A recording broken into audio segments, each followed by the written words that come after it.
ಹರಿ ಓಂ. ನಿಶುಸೀದ ಗಣಪತೆ ಗಣೇಶು ತ್ವಾಮಾಹುರ್ವಿಪ್ರತಮಂ ಕವೀನಾಂ ನೃತೆ ತ್ವಕ್ರಿಯತೆ ಕಿಂಚನಾರೇ ಮಹಾಮರ್ಕಂ ಮಾಘವಂ ಚಿತ್ರಮರ್ಚ. ಅಶೇಷವಾಗ್ಜಾಡ್ಯಮಲಾಪಹಂತ್ರೀ ನವಂ ನವಂ ಸ್ಪಷ್ಟ ಸುವಕ್ಪ್ರದಾಯಿನಿ ಮಮೇಹ ಜಿಹ್ವಾಗ್ರಸುರಂಗನರ್ತಕೀ ಭವ ಪ್ರಸನ್ನಾ ವದನೆ ಚ ಮೇ ಶ್ರೀಃ. ನೌಮಿ ನ್ಯಾಯ ಸುಧಾದಿಕೃಜ್ಜಯ ಮುನೀನ್ ಶ್ರೀಪಾದರಾಟ್ಸನ್ಮಣೀನ್ ವ್ಯಾಸಾರ್ಯಾನ್ ವಿವಿಧಾಗಮಬ್ಧಿವಿಹರಾನ್ ಶ್ರೀವಾದಿರಾಜಾನಪಿ ವಂದೇಹಂ ಸವರಾನ್ ರಘೂತ್ತಮ ಗುರೂನ್ ವೈದಗ್ಧ್ಯವಾರಾಂ ನಿಧೀನ್ ಶ್ರೀ ಸತ್ಯವ್ರತ ರಾಘವೇಂದ್ರ ಮುನಿಪಾನ್ ಸದ್ಬೋಧ ಸಧ್ಯಾನಪಾನ್. ವಿದ್ಯಾಯಂ ವಿಬುಧಾಚಾರ್ಯಂ ವೇದಜ್ಞಾನಬ್ಧಿಚಂದಿರಂ ದುರ್ಮತಧ್ವಂತಮರ್ತಂಡಂ ಸತ್ಯಧ್ಯಾನ ಮುನಿಂ ಭಜೆ. ಸತ್ಯಾಭಿಧ್ಯಕರಾಬ್ಜೋತ್ಥಾನ್ ಪಂಚಾಶದ್ವರ್ಷ ಪೂಜಕಾನ್ ಸತ್ಯ ಪ್ರಮೋದ ತೀರ್ಥಾರ್ಯಾನ್ ನೌಮಿ ನ್ಯಾಯ ಸುಧಾರತಾನ್. ಬಂಧುಸ್ತ್ವಂ ಗುರುರಿಷ್ಟದೈವತಮಿತಿ ತ್ವತ್ಪಾದ ಪಂಕೇರುಹಂ ಪ್ರಾಪ್ತಂ ಮಾಂ ಪರಿಪಾಲಯೇತ ಸತತಂ ಯಾಚೇ ನಿಬದ್ಧಾಂಜಲಿಃ. ಚಿತ್ತಂ ಮದ್ಗುಣದೋಷ ಚಿಂತನ ವಿಧೌ ನೂನಂ ಮನಂ ಮಾ ಕೃತಾಃ. ಶ್ರೀ ಸತ್ಯಾತ್ಮ ಗುರೋ ತ್ವದಂಘ್ರಿಯುಗಲಂ ಹಿತ್ವಾ ನ ಮೇ ಸದ್ಗತಿಃ. ವಿದ್ಯಾಪೀಠ ವಿಧಾತಾರಂ ವಿದ್ಯಾವಾರಿಧಿ ಚಂದಿರಂ ವಿದ್ಯಾರ್ಥಿ ವತ್ಸಲಂ ವಂದೇ ಮಹಾಮಹಿಮ ಸದ್ಗುರುಂ. ಮಹತ್ವಾದ್ ಭಾರವತ್ವಾಚ್ಚ ಮಹಾಭಾರತ ಮುಚ್ಯತೆ ನಿರುಕ್ತಮಸ್ಯ ಯೋ ವೇದ ಪಾಪೈಃ ಪ್ರಮುಚ್ಯತೆ. ನಮೋ ಭಗವತೆ ತಸ್ಮೈ ವ್ಯಾಸಾಯ ಅಮಿತ ತೇಜಸೆ ಯಸ್ಯ ಪ್ರಸಾದಾದ್ ವಕ್ಷ್ಯಾಮಿ ನಾರಾಯಣ ಕಥಾಮಿಮಾಂ. ಶ್ರೀಮನ್ಮಹಾಭಾರತದ ಈ ಆದಿಪರ್ವದ ಅಂಶಾವತರಣ ಪರ್ವ ಎಂಬ ಎರಡನೆಯ ಉಪಪರ್ವದಲ್ಲಿ 6ನೆಯ ಉಪಪರ್ವದಲ್ಲಿ ಭೃಗುವಂಶವನ್ನು ಮೊದಲು ಮಾಡಿಕೊಂಡು ಇಡೀ ವಂಶದ ಎಲ್ಲ ಚರಿತ್ರೆಯನ್ನ ಶೌನಕರಿಗೆ ತಿಳಿಸಿ ಹೇಳಿದ್ದಾರೆ. ಶೌನಕರಿಗೆ ಆ ಉಪದೇಶವನ್ನೆಲ್ಲ ಹೇಳಿ ಆದ ಮೇಲೆ ಶೌನಕರಿಗೆ ಸಂತೋಷವಾಗಿದೆ. ಆಗ ಅವರು ಪ್ರಶ್ನೆ ಕೇಳ್ತಾರೆ, ಯಾಃ ಕಥಾಃ ವ್ಯಾಸ ಸಂಪನ್ನಾಃ ತಾಶ್ಚ ಭೂಯೋ ವಿಚಕ್ಷ್ವಮೇ. ವೇದವ್ಯಾಸದೇವರು ಯಾವ ಎಲ್ಲ ಕಥೆಗಳನ್ನ ನಿಮಗೆ ಹೇಳಿದಿರೋ, ಶ್ರವಣ ಮಾಡಿಸಿದಿರೋ ಆ ಎಲ್ಲ ಕಥೆಗಳನ್ನ ನಮಗೆ ಕೇಳಿಸು ಅಂತ ಹೇಳಿ ಶೌನಕರು ಸೌತಿಗೆ ರೋಮಹರ್ಷಣ ಪುತ್ರರಾದ ಉಗ್ರಶ್ರವರಿಗೆ ಪ್ರಾರ್ಥನೆ ಮಾಡ್ತಾರೆ. ಕರ್ಮಾಂತರೇಶ್ವಕಥಯನ್ ದ್ವಿಜಾ ವೇದಾಶ್ರಯ ಕಥಾ ವ್ಯಾಸಸ್ತ್ವಕಥಯ ಚಿತ್ರಂ ಆಖ್ಯಾನಂ ಭಾರತಂ ಮಹತ್. ಅತಿ ವಿಶಾಲವಾಗಿರುವಂತಹ ಭಾರತ. ಆ ಭಾರತ ಆಖ್ಯಾನವನ್ನ ಉಪದೇಶವನ್ನ ಮಾಡಿದ ಕಾಲ ಸರ್ಪಸತ್ರವನ್ನು ಮಾಡುವಲು ಹೊರಟಾಗ ವೇದವ್ಯಾಸದೇವರು ಮುಖ್ಯ ಸದಸ್ಯರಾಗಿದ್ದಾರೆ. ಸದಸ್ಯರಾಗಿರುವ ವೇದವ್ಯಾಸದೇವರಿಗೆ ಜನಮೇಜಯ ಪ್ರಶ್ನೆ ಕೇಳಿದ್ದಾನೆ. ಬಹಳ ಸೊಗಸಾಗಿದೆ. ಆಗ ವೇದವ್ಯಾಸದೇವರು ರೋಮಹರ್ಷಣನ ಮಕ್ಕಳಾಗಿರುವ ಉಗ್ರಶ್ರವರಿಂದ ಸಮಗ್ರವಾಗಿರುವ ಮಹಾಭಾರತವನ್ನ ಕಥೆಯನ್ನ ಹೇಳಿಸಿದ್ದಾರೆ. ವೇದವ್ಯಾಸದೇವರ ಅಧ್ಯಕ್ಷತೆಯಲ್ಲಿ ಉಗ್ರಶ್ರವರು ಸೂತಾಚಾರ್ಯರ ಮಗ ಜನಮೇಜಯನಿಗೆ ಮಹಾಭಾರತವನ್ನ ಶ್ರವಣ ಮಾಡಿಸಿದ್ದಾರೆ. ಇಂತಹ ಪವಿತ್ರವಾಗಿರುವಂತಹ ಗ್ರಂಥ. ವೇದಗಳಲ್ಲಿ ಹೇಳಿದ 100 ಕಥೆಗಳು ಮಹಾಭಾರತದಲ್ಲಿ ಅಳವಡಿಸಿದ್ದಾರೆ ವೇದವ್ಯಾಸದೇವರು. ಹಾಗಾಗಿ ವೇದದಲ್ಲಿಯ ಅನೇಕ ಕಥೆಗಳನ್ನ ನಾವು ತಿಳಿದುಕೊಳ್ಳಬೇಕಾದರೆ ಮಹಾಭಾರತವನ್ನು ಆಶ್ರಯಣ ಮಾಡದ ಹೊರತು ಸಾಧ್ಯವಿಲ್ಲ. ಆದ್ದರಿಂದ ಮಹಾಭಾರತದ ಈ ವಿಚಿತ್ರವಾಗಿರುವ ಆಖ್ಯಾನಗಳು, ಮನುಷ್ಯನ ಕರ್ಮಗಳು ಹೇಗೆ ವಿಚಿತ್ರವೋ ಹಾಗೆ ಮನುಷ್ಯನ ಜೀವನ ವಿಚಿತ್ರ. ಮನುಷ್ಯನ ಜೀವನ ಹೇಗೆ ವಿಚಿತ್ರವೋ ಆ ರೀತಿಯಾಗಿ ಇತಿಹಾಸ ಎಲ್ಲ ವಿಚಿತ್ರವಾಗುತ್ತೆ. ಆ ವಿಚಿತ್ರವಾದ ಇತಿಹಾಸದ ಒಂದು ನಿರೂಪಣೆ ಮಹಾಭಾರತದಲ್ಲಿದ್ದ ಮೇಲೆ ಮಹಾಭಾರತ ಅತ್ಯದ್ಭುತವಾಗಿರುವಂತಹ ಕೃತಿಯಾಯಿತು. ಒಂದು ದೇಶದ, ಒಂದು ಕೋಶದ, ಒಂದು ಜನದ, ಒಂದು ಜನಾಂಗದ ಕಥೆಯನ್ನು ಮಾತ್ರ ಹೇಳುವುದಕ್ಕೆ ಹೊರಟಿದ್ರೆ ಆಗ ಅಲ್ಲಿ ಸೀಮೆ, ಮಿತಿ, ಇತಿ ಎಲ್ಲ ಬರ್ತದೆ. ಮಹಾಭಾರತದಲ್ಲಿ ಮೊಟ್ಟ ಮೊದಲು ಹೇಳಿದಂತೆ ಹಿಂದಿನ, ಇಂದಿನ, ಮುಂದಿನ 3 ಕಾಲದ ಕಥೆಯನ್ನ ಮಹಾಭಾರತದಲ್ಲಿ ಹೆಣೆದಿದ್ದಾರೆ. ಇದು ಒಂದು. ಈ ದೇಶದ ಈ ಭಾಗದ ಕಥೆಯನ್ನು ಮಾತ್ರ ಹೇಳಿದ್ದಲ್ಲ, ಇಡೀ ವಿಶ್ವದ ಕಥೆಗಳನ್ನೆಲ್ಲ, ದೇವಲೋಕದ ಕಥೆಗಳೂ ಇವೆ, ಭೂಲೋಕದ ಕಥೆಗಳಿವೆ, ಅಧೋಲೋಕದ ಕಥೆಗಳಿವೆ. ಹೀಗೆ ಎಲ್ಲ ಲೋಕದ ಕಥೆಗಳನ್ನು ಕೂಡ ಸೇರಿಸಿದ್ದಾರೆ. ಈ ದೇಶದ ಮಿತಿಯನ್ನು ಮೀರಿದ, ಕಾಲದ ಮಿತಿಯನ್ನು ಮೀರಿದ, ದೇಶಾತೀತ ಕಾಲಾತೀತವಾಗಿರುವ ಇತಿಹಾಸ ಗ್ರಂಥ ಅಂದರೆ ಮಹಾಭಾರತ. ಹೀಗೆ ಅದ್ಭುತವಾಗಿರುವಂತಹ ಚರಿತ್ರವನ್ನು ಹೇಳುವ, ಒಂದು ದೇಶ ಕಾಲಗಳಿಗೆ ಮಾತ್ರ ಸೀಮಿತವಾಗದಿರುವಂತಹ ಕಥೆಗಳನ್ನ, ವ್ಯಕ್ತಿ ಚಿತ್ರವನ್ನ, ಧರ್ಮೋಪದೇಶವನ್ನ, ಪರಾಪರ ತತ್ವಗಳನ್ನ, ಕೊನೆಗೆ ಪರತತ್ವನಾದ ಭಗವಂತನ ಮಹಿಮೆಯನ್ನ ಹೇಳುವ ಅದ್ಭುತವಾಗಿರುವಂತಹ ಗ್ರಂಥ ಈ ಮಹಾಭಾರತ. ಶೌನಕರು ಕೇಳ್ತಾರೆ, ಮಹಾಭಾರತಮಾಖ್ಯಾನಂ ಪಾಂಡವಾನಾಂ ಯಶಸ್ಕರಂ ಜನಮೇಜಯೇನ ಪೃಷ್ಟಸ್ಸನ್ ಕೃಷ್ಣದ್ವೈಪಾಯನಸ್ತದ ಶ್ರಾವಯಾಮಾಸ ವಿಧಿವತ್ ತದಾ ಕರ್ಮಾಂತರೇತು ಸಹ. ವಿಧಿವತ್ತಾಗಿ ಕೇಳಬೇಕು. ಮಾಡುವ ಕೆಲಸವನ್ನ ವಿಧಿವತ್ತಾಗಿ ಮಾಡುವುದರಲ್ಲಿ ಹೆಚ್ಚು ಫಲವಿದೆ. ನಾನು ಹೇಳ್ತಿರ್ತೇನೆ, ಕಲ್ಲು ಎಷ್ಟು ಇದೆ ಭಾರವಾಗಿದೆ, ಇದಕ್ಕೂ ಹೆಚ್ಚು ಮಹತ್ವದ್ದು ಕಲ್ಲಿನಲ್ಲಿರುವ ವೇಗ. ಒಂದು ಕಲ್ಲು ಎಸೆದಾಗ ಏನದರಲ್ಲಿ ಪ್ರಭಾವವಿದೆ, ಎಷ್ಟು ಪರಿಣಾಮ ಮಾಡ್ತದೆ ಅಂತಂದ್ರೆ, ಆ ಕಲ್ಲು ಎಷ್ಟು ಭಾರವಾಗಿದೆ, ಇದಕ್ಕಿಂತಲೂ ಮುಖ್ಯವಾಗಿ ಆ ಕಲ್ಲು ಎಷ್ಟು ವೇಗವಾಗಿ ನಾವು ಅದನ್ನ ಎಸೆದಿದ್ದೇವೆ ಅನ್ನೋದರಲ್ಲಿ ಅದರ ಪರಿಣಾಮ, ಪ್ರಭಾವ ಹೆಚ್ಚಿದೆ. ಹಾಗಾಗಿ ನಾವು ಮಾಡುವ ಯಾವುದೇ ಒಂದು ಕಾರ್ಯ ಇದು ವಿಧಿವತ್ತಾಗಿ ಆದರೆ ಹೆಚ್ಚು ಫಲಕಾರಿ ಆಗ್ತದೆ.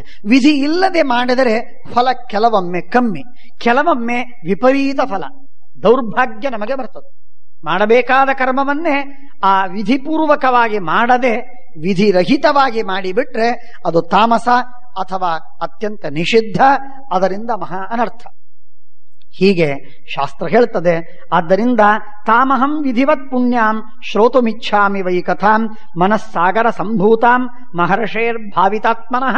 ವೇದವ್ಯಾಸದೇವರು ಅಂದ್ರೆ ಅವರ ಮನಸ್ಸು, ಅವರ ಬುದ್ಧಿ ಅಂದ್ರೆ ಸಾಗರ, ಸಮುದ್ರದಂತೆ ಅತಿ ವಿಶಾಲ.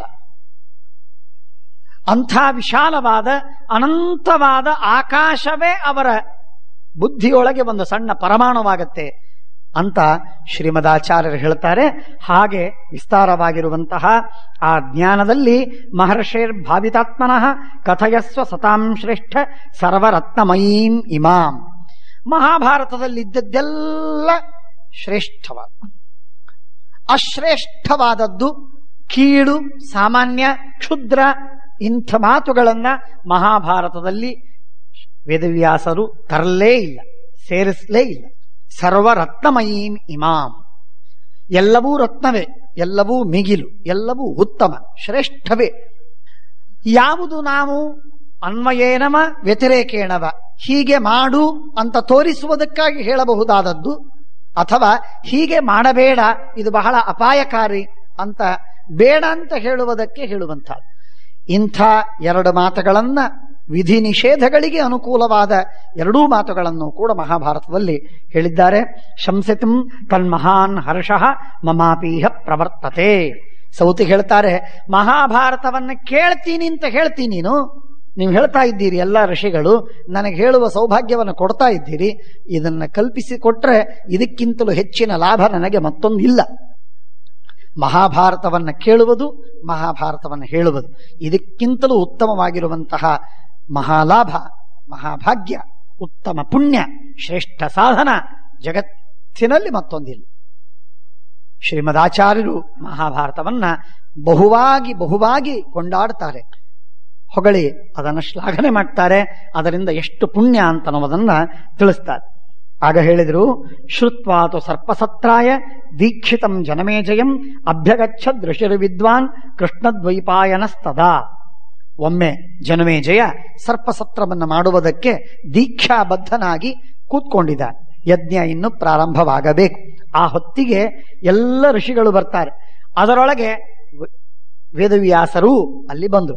ವೇದವ್ಯಾಸರು ದೇವರು ಬಂದಾಗ ಎಂಥವರವರು ವೇದವ್ಯಾಸ ದೇವರು ಅನ್ನುವ ಮಾತಿಗೆ ಮಹಾಭಾರತ ಹೇಳ್ತದೆ, ಕನ್ಯೈವ ಯಮುನಾ ದ್ವೀಪೆ ಪಾಂಡವಾನಾಂ ಪಿತಾಮಹಂ ಜಾತಮಾತ್ರಶ್ಚ ಯಸ್ಸದ್ಯಃ ಇಷ್ಟ್ಯಾ ದೇಹಮವೀವೃಧತ್ ವೇದಾಂಶ್ಚಾಧಿಜಗೆ ಸಾಂಗಾನ್ ಸೇತಿಹಾಸಾನ್ ಮಹಾಯಶಾಹ.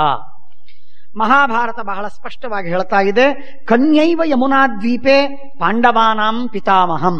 ಕನ್ಯೆ, ಮದುವೆಯಾಗದಂತಹ ಕನ್ಯೆ ಅವಳು ಪಾಂಡವರ ಎಲ್ಲರಿಗೆ ಪೂರ್ವ ಪಿತಾಮಹನಾಗಿರತಕ್ಕಂತಹ ವೇದವ್ಯಾಸ ದೇವರನ್ನ ಹೆತ್ತಿದ್ದಾಳೆ ಪರಾಶರರಿಂದ.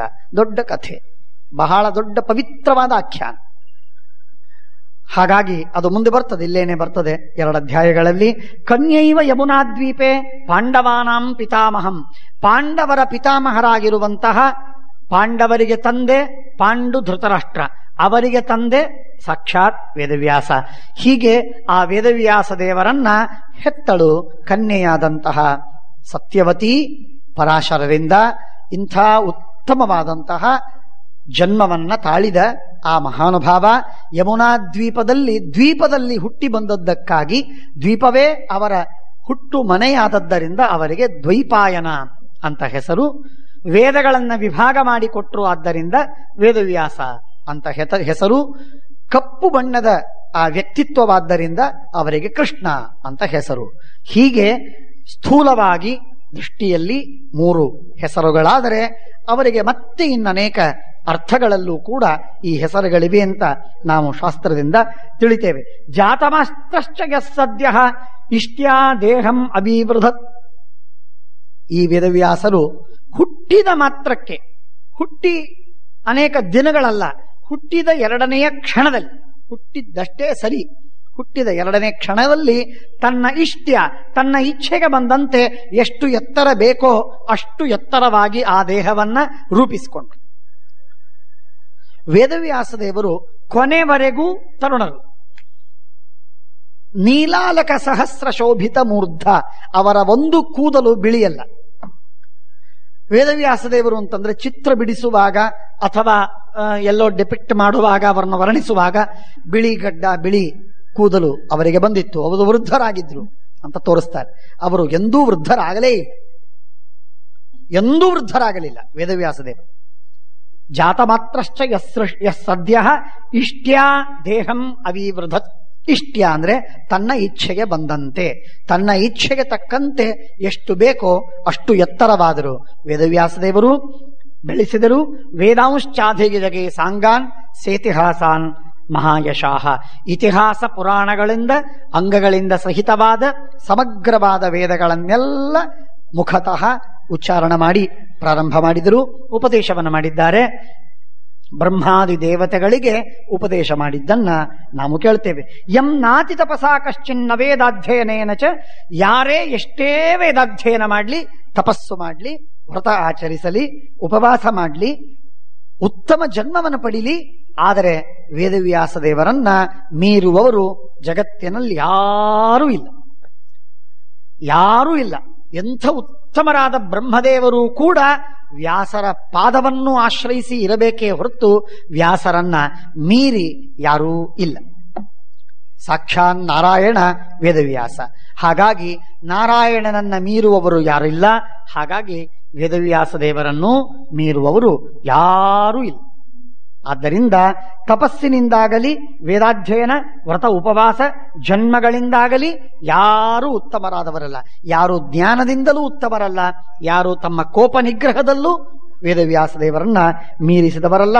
ವಿವ್ಯಾಸೈಕಂ ಚತುರ್ಧಾಯೋ ವೇದಂ ವೇದವಿದಂ ವರಃ ಪರಾವರಜ್ಞೋ ಬ್ರಹ್ಮರ್ಷಿ ಕವಿ ಸತ್ಯವ್ರತ ಶುಚಿ ಯಃ ಪಾಂಡುಂ ಧೃತರಾಷ್ಟ್ರಂಚ ವಿದುರಂಚಾಪ್ಯಜೀಜನತ್ ಶಂತತೋ ಸಂತತಿಂ ತನ್ಮನ್ ಪುಣ್ಯಕೀರ್ತಿರ್ ಮಹಾಯಶಾಹ.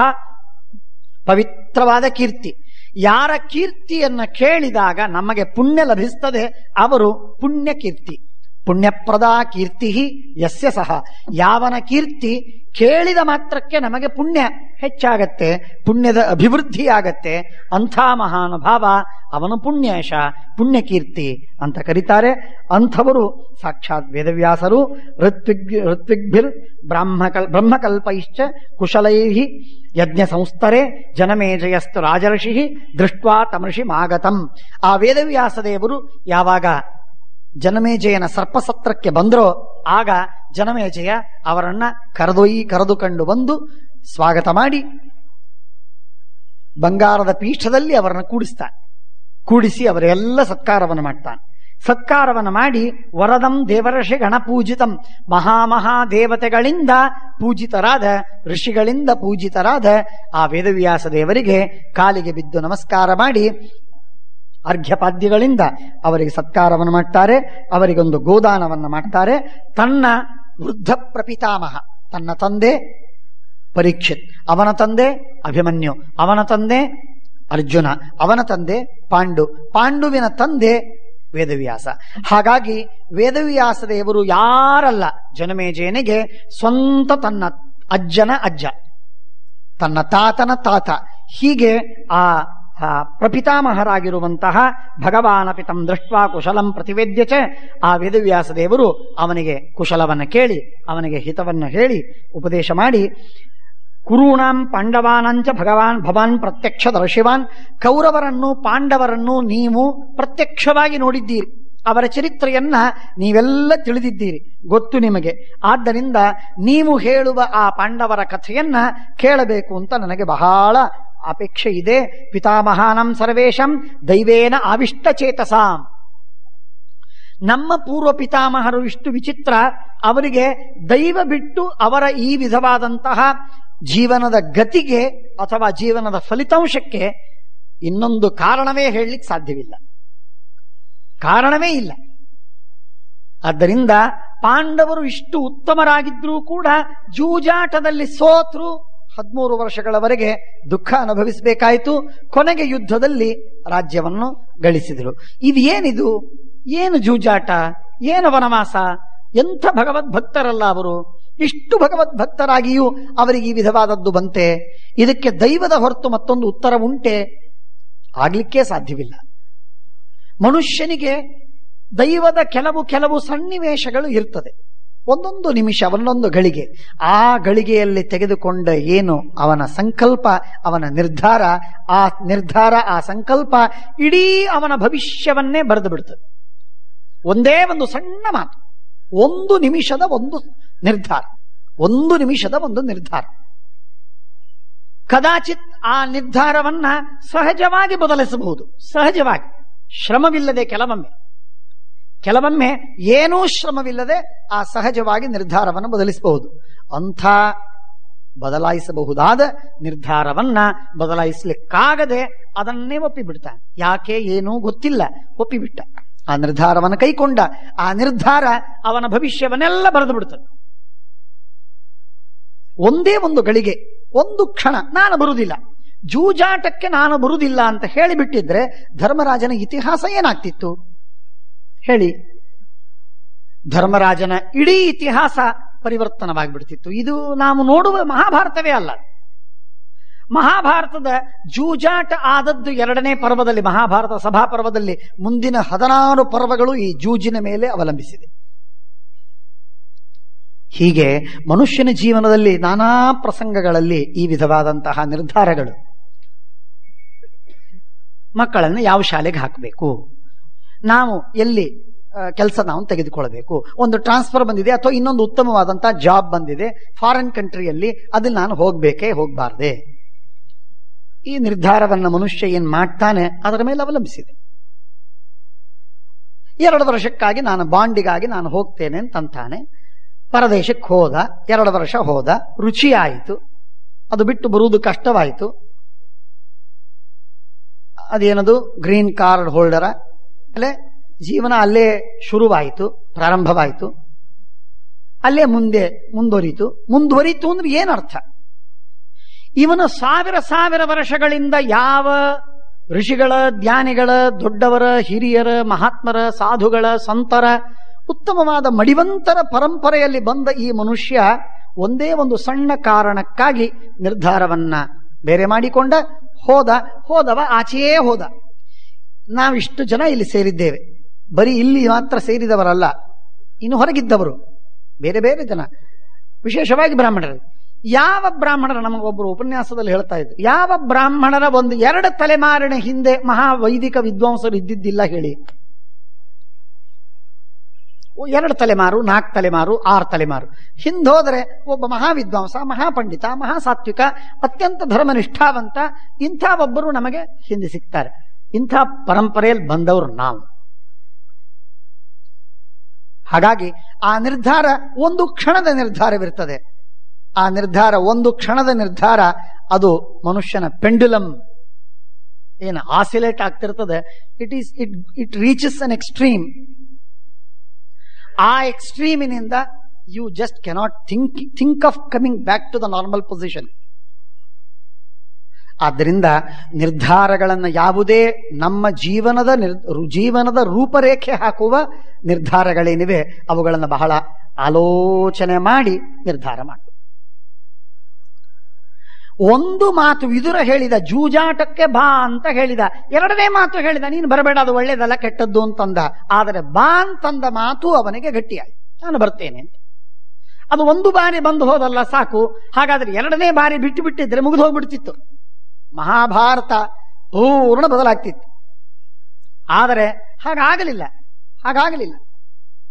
ಅದಕ್ಕಾಗಿ ಮಹಾಭಾರತ ಹೇಳುತ್ತದೆ, ದೈವೇನ ಆವಿಷ್ಟ ಚೇತಸಾಂ. ದೈವ ಮನಸ್ಸಿನೊಳಗೆ ಹೊಕ್ಕು ಏನು ಮಾಡುತ್ತೋ ಮಾಡ್ತದೆ. ಮನಸ್ಸಿನೊಳಗಿದ್ದು ಮನಗೆಂದೆನಿಸಿಕೊಂಡು ಮನದ ವೃತ್ತಿಯನ್ನು ಸೃಜಿಸುವೆ ಸಂಕರ್ಷಣ ಪ್ರದ್ಯುಮ್ನ ಅಂತ ಭಗವಂತನನ್ನ ಕೇಳಿಕೊಳ್ತಾರೆ. ಹಾಗೆ ಕಾರ್ಸ್ನೇನೈತನ್ ಮಮಾಚಕ್ಷ ಯಥಾವೃತ್ತಂ ದ್ವಿಜೋತ್ತಮ ಇಚ್ಛಾಮಿ ತ್ವತ್ತಃ ಶ್ರೋತುಂ ಭಗವನ್ ಕುಶಲೋಹ್ಯಸಿ. ನೀವು ಮಹಾಜ್ಞಾನಿಗಳು, ಸರ್ವಜ್ಞರು, ಅನಂತ ಜ್ಞಾನ ನಿಮ್ಮದು. ಆದ್ದರಿಂದ ನಿಮ್ಮಿಂದ ಸಮಗ್ರವಾದ ಮಹಾಭಾರತವನ್ನ ಕೇಳಬೇಕು ಅಂತ ಅಪೇಕ್ಷೆ ಇದೆ, ಪ್ರಾರ್ಥನೆ ಇದೆ. ದಯವಿಟ್ಟು ನಮಗೆ ಕೇಳಿಸಬೇಕು ಅಂದಾಗ ಆಗ ವೇದವ್ಯಾಸ ದೇವರು ತಾವಾಗಿ ಉಪದೇಶವನ್ನ ಮಾಡಲಿಕ್ಕೆ ಹೋಗಲಿಲ್ಲ. ತಾರತಮ್ಯ ಎಲ್ಲ ಕಡೆಗೆ ಅನುಸ್ಯೂತವಾಗಿದೆ, ಅದು ಗುಪ್ತಗಾಮಿ. ಕೆಲವೊಮ್ಮೆ ಅದು ಪ್ರಕಟವಾಗ್ತದೆ, ಆದರೆ ತಾರತಮ್ಯ ಎಲ್ಲ ಕಡೆಗಿದೆ. ಆದ್ದರಿಂದ ಆ ಮನುಷ್ಯನ ತಾರತಮ್ಯದ ಇಲ್ಲಿ ನೋಡಿ ಹೇಳ್ತಾರೆ, ವೇದವ್ಯಾಸ ದೇವರು ಶುಕಾಚಾರ್ಯರಿಗೆ ಸ್ವಂತವಾಗಿ ಭಾಗವತವನ್ನು ಹೇಳಿದರು. ಆದರೆ ಪರೀಕ್ಷಿತ್ ರಾಜನಿಗೆ ತಾವು ಹೇಳಿಲ್ಲ, ಶುಕರಿಂದ ಉಪದೇಶ ಮಾಡಿಸಿದರು. ಅರ್ಜುನನಿಗೆ ಒಂದು ಮಂತ್ರವನ್ನು ಉಪದೇಶ ಮಾಡಿಸಬೇಕಾಗಿತ್ತು. ಆ ಮಂತ್ರವನ್ನು ಉಪದೇಶ ಮಾಡೋದಕ್ಕೆ ವೇದವ್ಯಾಸ ದೇವರು ಸ್ವತಃ ತಾನು ಧರ್ಮರಾಜನಿಗೆ ಉಪದೇಶ ಮಾಡ್ತಾರೆ. ಧರ್ಮರಾಜನಿಗೆ ಹೇಳ್ತಾರೆ, ನೀನು ಅರ್ಜುನನಿಗೆ ಉಪದೇಶ ಮಾಡು. ಯಾಕೆ ಅಂದ್ರೆ ಸಾಕ್ಷಾತ್ ವೇದವ್ಯಾಸ ದೇವರಿಂದ ಉಪದೇಶವನ್ನು ಪಡೆದು ಬಿಟ್ರೆ ಮಹಾಪುಣ್ಯ ಬರ್ತದೆ. ಅಷ್ಟು ಪುಣ್ಯ ಬೇಕಾಗಿಲ್ಲ, ಸಾಕು ಇಷ್ಟೇ. ಅಷ್ಟು ಪುಣ್ಯ ಬಂದ್ಬಿಟ್ರೆ ಅವನಿಗೆ ಅಹಂಕಾರ ಬರ್ತದೆ. ಆದ್ದರಿಂದ ಸರಿಯಲ್ಲ. ಹೀಗೆ ತಾರತಮ್ಯ. ಹಾಗೆ ಇಲ್ಲಿ ಜನಮೇಜಯ ಶ್ರವಣವನ್ನು ಮಾಡಲಿಕ್ಕೆ ಕೂತಿದ್ದಾನೆ. ಆದರೆ ಜನಮೇಜಯನಿಗೆ ಸಾಕ್ಷಾತ್ ವೇದವ್ಯಾಸರಿಂದ ಕೇಳುವಂತಹ ಅಧಿಕಾರ ಇಲ್ಲ, ತಾರತಮ್ಯದಲ್ಲಿ ಬಹಳ ಕಮ್ಮಿ. ಹಾಗಾಗಿ ವೇದವ್ಯಾಸ ದೇವರು ಸಾಕ್ಷಾತ್ತಾಗಿ ತಾವು ಉಪದೇಶ ಮಾಡಲಿಕ್ಕೆ ಹೋಗಲಿಲ್ಲ. ಅಲ್ಲಿ ವೈಶಂಪಾಯನರಿದ್ರು, ಆ ವೈಶಂಪಾಯನನಿಗೆ ಹೇಳ್ತಾರೆ, ಮಹಾಭಾರತವನ್ನು ಉಪದೇಶ ಮಾಡು. ಆದ್ದರಿಂದ ಗುರೋರು ವಚನಮಜ್ಞಾಯ ಕುರುಣಾಂ ಪಾಂಡವಾನಂಚ ಯಥಾಭೇದೋ ಭವತ್ಪುರ ತದಸ್ಮೈ ಸರ್ವಮಾಚಕ್ಷ ಯನ್ಮತ್ತ ಶ್ರುತವಾನಸಿ.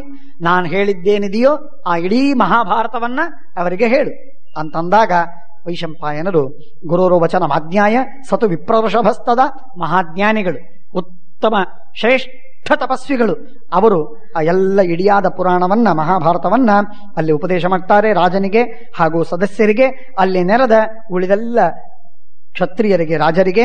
ಗುರವೇ ಪ್ರಾಂಗ್ ನಮಸ್ಕೃತ್ಯ ಮನೋಬುದ್ಧಿ ಸಮಾಧಿಭಿ. ಗುರವೇ ಪ್ರಾಂಗ್ ನಮಸ್ಕೃತ್ಯ ಮನೋಬುದ್ಧಿ ಸಮಾಧಿಭಿ. ಮನಸ್ಸು, ಬುದ್ಧಿ ಹಾಗೂ ಸಮಾಧಿ ಇವುಗಳಿಂದ ಗುರುಗಳಿಗೆ ನಮಸ್ಕಾರ ಮಾಡಿದರಂತೆ. ಏನಿದು 3? ಮನೋಬುದ್ಧಿ ಸಮಾಧಿಭಿ. ಬಹಳ ಸುಂದರವಾಗಿದೆ. ಮನಸ್ಸಿನಿಂದ ನಮ್ಮ ಭಾವಗಳೆಲ್ಲ ಗುರುಮುಖವಾಗಬೇಕು, ಗುರುಗಳಿಗೆ ಅಭಿಮುಖವಾಗಬೇಕು. ಒಂದು. ಎರಡನೇದಾಗಿ ಬುದ್ಧಿಯಲ್ಲಿ ನಾವೇನೇನು ಆಲೋಚನೆ ಮಾಡ್ತೇವೆ ಆ ಆಲೋಚನೆ, ತರ್ಕ, ಊಹನ ಅವೆಲ್ಲ ಗುರುಗಳ ವಿಷಯಕವಾಗಬೇಕು. ಇದು 2. ಮೂರನೇದಾಗಿ ನಾವು ಮಾಡುವ ಇವೆರಡರ ಮೇಲಿನ ಒಂದು ಕೆಲಸ, ಭಾವ ವಿಚಾರ, ಇದು ಮನಸ್ಸು ಮತ್ತು ಬುದ್ಧಿಗಳ ಕೆಲಸವಾದರೆ ಅವೆರಡನ್ನು ಮೀರಿದ ಮತ್ತೊಂದು ಅದ್ಭುತವಾದ ಕಾರ್ಯ, ಅದು ಧ್ಯಾನ. ಆ ಧ್ಯಾನವೆಂಬ ಕಾರ್ಯವೇನಿದೆ ಸಮಾಧಿ, ಆ ಸಮಾಧಿಯಲ್ಲಿ ನಾವು ಗುರುಗಳನ್ನ ನಾವು ದರ್ಶನ ಮಾಡಿಕೊಳ್ಳಬೇಕು. ಕಣ್ಣು ಮುಚ್ಚಿ ಧ್ಯಾನ ಮಾಡುವಾಗ ಗುರುಗಳು ಚಿತ್ರ ನಮ್ಮ ಕಣ್ಣು ಮುಂದೆ ಬರಬೇಕು. ಇದು ಸಮಾಧಿ. ಇದು ಗುರುಗಳ ಪಾದಗಳಿಗೆ ಎರಗಿದಂತೆ ಬಹಳ ದೊಡ್ಡ ನಮಸ್ಕಾರವನ್ನು ಮಾಡಿದಂತೆ. ಆ ಗುರುಗಳ ಚಿತ್ರ ಕಣ್ಮುಂದೆ ಬಂದು ಗುರುಗಳ ಆ ಗುಣಗಳನ್ನೆಲ್ಲ ಸ್ಮರಣೆ ಮಾಡ್ತಾ ಅವರ ಮಹಿಮೆಗಳನ್ನೆಲ್ಲ ನೆನೆಸಿಕೊಂಡಾಗ ಆಗ ಆ ಗುರುಗಳಿಗೆ ಇದೊಂದು ಪ್ರಣಾಮ. ಮನೋಬುದ್ಧಿ ಸಮಾಧಿಭಿ, ಹಾಗೆ ಗುರವೇ ಪ್ರಾಂಗ್ ನಮಸ್ಕೃತ್ಯ ಮನೋಬುದ್ಧಿ ಸಮಾಧಿಭಿ ಸಂಪೂಜ್ಯ ಚ ದ್ವಿಜಾನ್ ಸರ್ವಾನ್ ತಥಾನ್ಯಾನ್ ವಿದುಷೋ ಜನಾನ್. ಎಲ್ಲ ಬ್ರಾಹ್ಮಣರಿಗೆ ನಮಸ್ಕಾರವನ್ನು ಮಾಡಿ ಎಲ್ಲ ಜ್ಞಾನಿಗಳಿಗೆ ವಂದಿಸಿ ಅವರು ಪ್ರಾರಂಭ ಮಾಡ್ತಾರೆ. ಶ್ರೋತುಂ ಪಾತ್ರಂಚ ರಾಜಂಸ್ತ್ವಂ ಪ್ರಾಪ್ಯೇವಾಂ ಭಾರತೀಂ ಕಥಾಂ. ನೋಡು ರಾಜ ಜನಮೇಜಯ, ಉತ್ತಮ ರಾಜನೇ, ಪವಿತ್ರವಾಗಿದ್ದಿ, ನಿನ್ಮನಸ್ಸು ಶುದ್ಧವಾಗಿದೆ, ಅಂತಃಕರಣ ನಿರ್ಮಲವಾಗಿದೆ, ಜ್ಞಾನವಂತನಾಗಿದ್ದಿ, ದಾನಿಯಾಗಿದ್ದಿ, ಆದ್ದರಿಂದ ಪಾತ್ರನಾಗಿದ್ದಿ. ಪಾತ್ರನಾದದ್ದರಿಂದ ನಾನು ನಿನಗೆ ಮಹಾಭಾರತವನ್ನು ಶ್ರವಣ ಮಾಡಿಸ್ತೀನಿ, ಕೇಳು, ಶ್ರವಣ ಮಾಡು. ನನಗೆ ನಮ್ಮ ಗುರುಗಳು ವೇದವ್ಯಾಸದೇವರು, ಏನ್ರಿ ಭಾಗ್ಯ ಅವರು, ಸಾಕ್ಷಾತ್ ವೇದವ್ಯಾಸದೇವರು ವಿರಾಜಮಾನರಾಗಿರುವ ಸಂದರ್ಭದಲ್ಲಿ ಇಡೀ ಮಹಾಭಾರತವನ್ನು ವೈಶಂಪಾಯನರಿಗೆ ಹೇಳುವ ಸೌಭಾಗ್ಯ ಸಿಕ್ಕಿತು. ದೊಡ್ಡ ಭಾಗ್ಯ, ಮಹಾಭಾಗ್ಯ. ಅದಕ್ಕೆ ಹೇಳ್ತಾರೆ, ಗುರೋರು ಭಕ್ತ ಪರಿಸ್ಪಂದ ಮನಃ ಪ್ರೋತ್ಸಾಹತೀವಮೇ. ನಮ್ಮ ಗುರುಗಳು ತಲೆ ಅಲ್ಲಾಡಿಸ್ತಾರಲ್ಲ, ಆ ತಲೆ ಅಲ್ಲಾಡಿಸಿ ನೋಡಿದಾಗ ನನಗೆ ಬಹಳ ವಿಶೇಷ ಪ್ರೋತ್ಸಾಹನೆ ಆಗುತ್ತೆ. ಅವರ ತಲೆ ಅಲ್ಲಾಡಿಸಿದ್ದು ಸಾಕು. ವ್ಯಾಸರಾಯರ ಬಗ್ಗೆ ಕವಿ ಹೇಳ್ತಾನೆ, ಸೋಮನಾಥ ಕವಿ ಹೇಳ್ತಾನೆ, ಶ್ಲಾಘಾಕಂಪ. ವ್ಯಾಸರಾಯರು ಇವನು ಮಹಾಪಂಡಿತ ಅಂತನಬೇಕಾಗಿಲ್ಲ. ವ್ಯಾಸರಾಯರು ಇವನು ಮಹಾಪಂಡಿತ ಅಂತ ಯಾರನ್ನೂ ಕರಿಬೇಕಾಗಿಲ್ಲ. ಅವರೇನು ಮಾಡಬೇಕಾಗಿಲ್ಲ. ಅನುವಾದ ಮಾಡುವಾಗ, ಶಾಸ್ತ್ರ ವಾಕ್ಯಾರ್ಥವನ್ನು ಮಾಡುವಾಗ ತಲೆ ಅಲ್ಲಾಡಿಸಿದ್ರೆ ಸಾಕಂತವು. ವ್ಯಾಸರಾಯರಂಥ ಮಹಾಪಂಡಿತರು ಸಭೆಯಲ್ಲಿ ಕೂತ್ಕೊಂಡು ತಲೆ ಅಲ್ಲಾಡಿಸಿದರೆ ಸಾಕು, ಅವನು ಭೂತಲ ಬೃಹಸ್ಪತಿ ಅಂತ ನಿರ್ಣಯ. ಅದಕ್ಕೆ ಶ್ಲಾಘಾ ಕಂಪ ಅಂತಂತಾರೆ. ಹಾಗೆ ಆ ಶ್ಲಾಘಾ ಕಂಪವನ್ನು ಮಾಡುವಂತೆ ಇದು ವ್ಯಾಸರಾಯರಿಗೆ ಹೇಳಿದರೆ ಸಾಕ್ಷಾತ್ ವೇದವ್ಯಾಸರಿಗೆ ಏನು ಹೇಳಬೇಕು? ವೇದವ್ಯಾಸದೇವರು ಸ್ವತಃ ಕೂತ್ಕೊಂಡು ತಲೆ ಅಲ್ಲಾಡಿಸ್ತಾ ವೈಶಂಪಾಯನರಿಗೆ ಪ್ರೋತ್ಸಾಹನವನ್ನು ಕೊಟ್ರೆ ಇನ್ನೇನು ಆನಂದವಾಗಲಿಕ್ಕಿಲ್ಲ. ಗುರೋರು ವಕ್ತ ಪರಿಸ್ಪಂದ ಮನಃ ಪ್ರೋತ್ಸಾಹತೀವಮೇ ಶೃಣುರಾಜನ್ ಯಥಾ ಭೇದ ಕುರು ಪಾಂಡವಯೋರಭೂತ್. ಅದನ್ನ ಹೇಳ್ತೇನೆ ಕೇಳು ಅಂತ ಹೇಳಿ ಸಂಕ್ಷೇಪವಾಗಿ ಇಡೀ ಸಂಪೂರ್ಣವಾದ ಮಹಾಭಾರತದ ಕಥೆಯನ್ನೇ ಒಂದು ಅಧ್ಯಾಯದಲ್ಲಿ ಹೇಳಿ ಮುಗಿಸ್ತಾರೆ. ನಹಿ ತೃಪ್ಯಾಮಿ ಪೂರ್ವೇಶಾಂ ಶೃಣ್ವಾನಶ್ಚರಿತಂ ಮಹತ್ ನ ತತ್ಕಾರಣಮಲ್ಪಂ ವೈ ಧರ್ಮಜ್ಞ ಯತ್ರ ಪಾಂಡವಾಹ. ಎಷ್ಟು ಸುಂದರವಾಗಿದೆ ಮಹಾಭಾರತ ಕಥೆ. ಎಂಥ ಪುಣ್ಯವಂತರು ಆ ಪಾಂಡವರು. ಅಂಥವರ ಆ ಚರಿತ್ರೆಯನ್ನು ಕೇಳಿದಾಗ ನಮಗೆಂದಿಗೂ ತೃಪ್ತಿ ಆಗಲಿಕ್ಕೆ ಸಾಧ್ಯವೇ ಇಲ್ಲ. ಕಿಮರ್ಥಂತೆ ನರವ್ಯಾಘ್ರ ಶಕ್ರಾಸ್ತಂತೋ ಹ್ಯನಾಗಸಃ ಪ್ರಯುಜ್ಯಮಾನನ್ ಸಂಕ್ಲೇಶಾನ್ ಕ್ಷಾಂತವಂತೋ ದುರಾತ್ಮನಾಂ. ಸ್ವಲ್ಪ ನಮಗೆ ಕಷ್ಟವಾದರೆ ನಮಗೆ ತಲೆ ತಿರುಗಿ ಹೋಗುತ್ತೆ. ಸ್ವಲ್ಪ ಸ್ವಲ್ಪ ಅಸಹನೆ ಅಸಮಾಧಾನ ಏನಾದರೂ ಆಯ್ತೋ ನಮಗೆ ಸಹನೆ ನಮ್ಮನ್ನು ಮೀರಿ ಬಿಡ್ತೀವಿ. ಸಹನೆ ಮೀರಿ ನಾವು ಆ ಮಾರ್ಗವೇ ಸರಿಯಲ್ಲ ಅಂತ ನಾವು ನಿರ್ಣಯ ಮಾಡಿಬಿಡ್ತೀವಿ. ಇದು ಬೇಡ ಅಂತ ಅನ್ಕೋತೀವಿ. ಇದು ಬೇಡ ಅಂತನೇ ಅಂದು ಅಡ್ಡದಾರಿಯೋ ತಪ್ಪುದಾರಿಯೋ ಇನ್ನೇನೋ ಮಾರ್ಗಗಳನ್ನು ನಾವು ಅವಲಂಬಿಸ್ತೇವೆ. ಆದರೆ ಅವನು ಹೇಳ್ತಾನೆ, ಅಲ್ಲಿ ಹೇಳ್ತಾ ಇದ್ದ ರಾಜ ಕೇಳ್ತಾ ಇದ್ದಾನೆ ಜನಮೇಜಯ, ಕಿಮರ್ಥಂತೆ ನರವ್ಯಾಘ್ರಾಹ ಶಕ್ತಾ ಸಂತೋಹ್ಯನಾಗಸಃ. ಸಾಮರ್ಥ್ಯವಿಲ್ಲ ಅಂತಿಲ್ಲ. ಕೌರವರನ್ನ ಒಂದೇ ಒಂದು ಕ್ಷಣಕ್ಕೆ ಎಲ್ಲರನ್ನ ಸಂಹಾರ ಮಾಡ್ಲಿಕ್ಕೆ ಸಾಧ್ಯವಿತ್ತು ಭೀಮಸೇನ ದೇವರಿಗೆ, ಆದರೆ ಮಾಡಲಿಲ್ಲ. ಅವರು ಕೊಡುವ ಎಲ್ಲ ಕಷ್ಟಗಳನ್ನು ಇವರು ಸಹನೆ ಮಾಡಿದರು. ಸಹನೆ ಮಾಡಿದರೆ ಹೌದಪ್ಪ ನನ್ನ ತಪ್ಪಿದೆ ಆದ್ದರಿಂದ ಸಹನೆ ಮಾಡಬೇಕೀಗ, ಉಪಾಯ ಇಲ್ಲ ಅಂತನೋ ಪ್ರಸಂಗ ಉಂಟೆ? ಇಲ್ಲ. ಅನಾಗಸಃ, ಯಾವ ಪಾಪಗಳೂ ಇಲ್ಲ. ಅವರನ್ನ ಸಂಹಾರ ಮಾಡ್ಲಿಕ್ಕಾಗುವುದಿಲ್ಲ ಅಂತ ಇಲ್ಲ, ಅಥವಾ ಅವರು ಸ್ವಯಂ ಪಾಪಿಗಳಾಗಿದ್ದಾರೆ ಆದ್ದರಿಂದ ಅನಿವಾರ್ಯವಾಗಿತ್ತು ಅಂತೂ ಅಲ್ಲ. ಇದೆರಡೂ ಇಲ್ಲದೆ ಇದ್ರೂ ಕೂಡ ಎಂಥ ಕಷ್ಟಗಳನ್ನು, ಒಂದಲ್ಲ ಎರಡಲ್ಲ, ಪಾಂಡವರಿಗೆ ಬಂದ ಕಷ್ಟ ಇನ್ಯಾರಿಗೆ ಬಂದಿಲ್ಲ, ಯಾರಿಗೆ ಬಂದಿಲ್ಲ. ಅಷ್ಟು ಕಷ್ಟಗಳು ಪಾಂಡವರಿಗೆ ಬಂದಂತಹ ಕಷ್ಟ. ಸ್ವತಃ ಆ ದ್ರೌಪದೀ ದೇವಿಗೆ ಸಭೆಯ ಮಧ್ಯದಲ್ಲಿ ಅಪಮಾನ ಅಂತಂದ್ರೆ ಇದು ಅನೂಹಿತ. ಜಗತ್ತಿನಲ್ಲಿ ಹಿಂದೆಂದೂ ಆಗಿಲ್ಲ, ಮುಂದೆಂದೂ ಆಗಿಲ್ಲ. ಇಷ್ಟು ವಿಚಿತ್ರವಾಗಿರುವಂತಹ ಆ ಸನ್ನಿವೇಶ. ಅವರ ಸಮಾಧಾನ, ಅವರ ಕ್ಷಮೆ ಎಷ್ಟು ಅಂದ್ರೆ ಅತಿ ದೀರ್ಘದವರೆಗೆ. ಭೂಮಿ ಎಷ್ಟು ನಡೆದ ಮೇಲೆ ಮುಗೀತದೆ? ಮುಗಿಯುವುದಿಲ್ಲ. ಹಾಗೆ ಪಾಂಡವರ ಕ್ಷಮ ಅತ್ಯಂತ ವಿಸ್ತೀರ್ಣ. ಎಷ್ಟು ನಡೆದ್ರೂ ಅವರು ಮುಗಿಯುವುದಿಲ್ಲ. ಧರ್ಮ ಉಳಿಬೇಕು ಅನ್ನುವುದಕ್ಕಾಗಿ ಅವರು ಶಾಸನ ಮಾಡಿದ್ದೇ ಹೊರತು ಅವರ ಕ್ಷಮಾಗುಣ ಮುಗಿದು ಹೋಯಿತು ಅನ್ನುವುದಕ್ಕಾಗಿ, ಸಹನೆ ಮೀರಿತು ಅಂತನ್ನುವುದಕ್ಕಾಗಿ ಅವರನ್ನು ಸಂಹಾರ ಮಾಡಿದ್ದಲ್ಲ. ಆದ್ದರಿಂದ ಕ್ಷಮಾಂ ಆಲಂಬ್ಯ ವಿಸ್ತೃತಾಂ ಪ್ರಯುಜ್ಯಮಾನಾನ್ ಸಂಕ್ಲೇಶಾನ್ ಕ್ಷಾಂತವಂತೋ ದುರಾತ್ಮನಾಂ.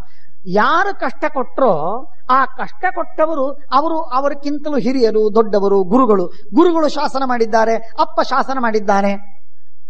ರಾಮದೇವರಿಗೆ ಕೊಟ್ಟ ಕಷ್ಟ ಇದು ಯಾರಿಂದ ಬಂತು ತಿಳಿರಿ. ಉದಾಹರಣೆಗೆ ಯಾರಿಂದ ಬಂತು?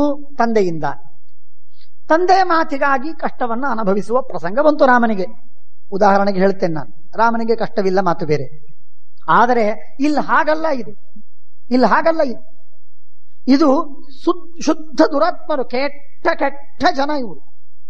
ದುರ್ಯೋಧನ, ದುಶ್ಯಾಸನ, ಶಕುನಿ, ಕರ್ಣ, ಈ 4 ಜನ ಸೇರ್ಕೊಂಡು ಮಾಡಿದ ಕೆಲಸ. ಹಾಗಾಗಿ ಕ್ಲೇಶ ಕೊಡುವವರು ಕೆಟ್ಟವರು, ಅವರನ್ನ ನಾಶ ಮಾಡಲಿಕ್ಕೆ ಇವರು ಸಮರ್ಥರು. ಇವರು ಪಾಪ, ತಪ್ಪು, ಅಪರಾಧ ಏನೂ ಇಲ್ಲ. ಇಷ್ಟಿದ್ರೂ ಸಹನೆ ಮಾಡಿದರು. ಇದು ಒಂದೊಂದು ಆ ಕ್ಷಮಾಗುಣದಲ್ಲಿ ಅತಿಶಯವನ್ನು ಹೇಳುವುದಕ್ಕೆ, ಉತ್ಕರ್ಷವನ್ನು ಹೇಳುವುದಕ್ಕೆ ಆ 3 ಶಬ್ದಗಳನ್ನು ಇಡುತ್ತಾರೆ. ಸಾಮರ್ಥ್ಯವಿಲ್ಲದೆ ಸಹನೆ ಮಾಡಿಕೊಳ್ತೀವಿ ನಾವು, ಉಪಾಯ ಇರುವುದಿಲ್ಲ. ಅಭಾವ ವೈರಾಗ್ಯ ಇದ್ದ ಹಾಗೆ. ಸಾಮರ್ಥ್ಯವಿಲ್ಲದಕ್ಕಾಗಿ ಸಹನೆ ಮಾಡುವುದು ಒಂದು. ಆ ಸಹನೆ ಕ್ಷಮಾಗುಣವಲ್ಲ, ಅದು ದೌರ್ಬಲ್ಯ, ವೀಕ್ನೆಸ್. ಪಾಪ ಮಾಡಿದ್ದೇವೆ ಅನ್ನೋದಕ್ಕಾಗಿ ನಾವು ತಪ್ಪು ಮಾಡಿದ್ದೇವೆ, ಆದ್ದರಿಂದ ಶಿಕ್ಷೆಯನ್ನು ಅನುಭವಿಸ್ತೇವೆ, ಇದು ಎರಡನೇದು. ಅಲ್ಲೂ ಕ್ಷಮ ಇಲ್ಲ. ದೊಡ್ಡವರು ಮಾಡಿದ್ದಾರೆ, ಆದ್ದರಿಂದ ದೊಡ್ಡವರು ಕೊಟ್ಟ ಶಿಕ್ಷೆಯನ್ನು ಅನುಭವಿಸ್ತಾ ಇದ್ದೇವೆ, ಅದೂ ಅಲ್ಲ, ಅಲ್ಲೂ ಕ್ಷಮ ಅಲ್ಲ. ಹಾಗಾದರೆ ಎಲ್ಲಿ ನಿಜವಾಗಿ ಪೂರ್ಣ ಅತಿಶಯವಾದ ಕ್ಷಮ ಅಂತಂದ್ರೆ ದುರಾತ್ಮರು ನಮ್ಮ ತಪ್ಪಿಲ್ಲದಿದ್ದರೂ ಸಮರ್ಥರಾಗಿದ್ದವರಿಗೂ ಕೊಟ್ಟ ಕಷ್ಟವನ್ನ ಸಹನೆ ಮಾಡು. ಇದು ಪಾಂಡವರ ವಿಶೇಷವಾಗಿರುವಂತಹ ಕ್ಷಮಾಗುಣವನ್ನ ತೋರಿಸ್ತಾ ಇದೆ.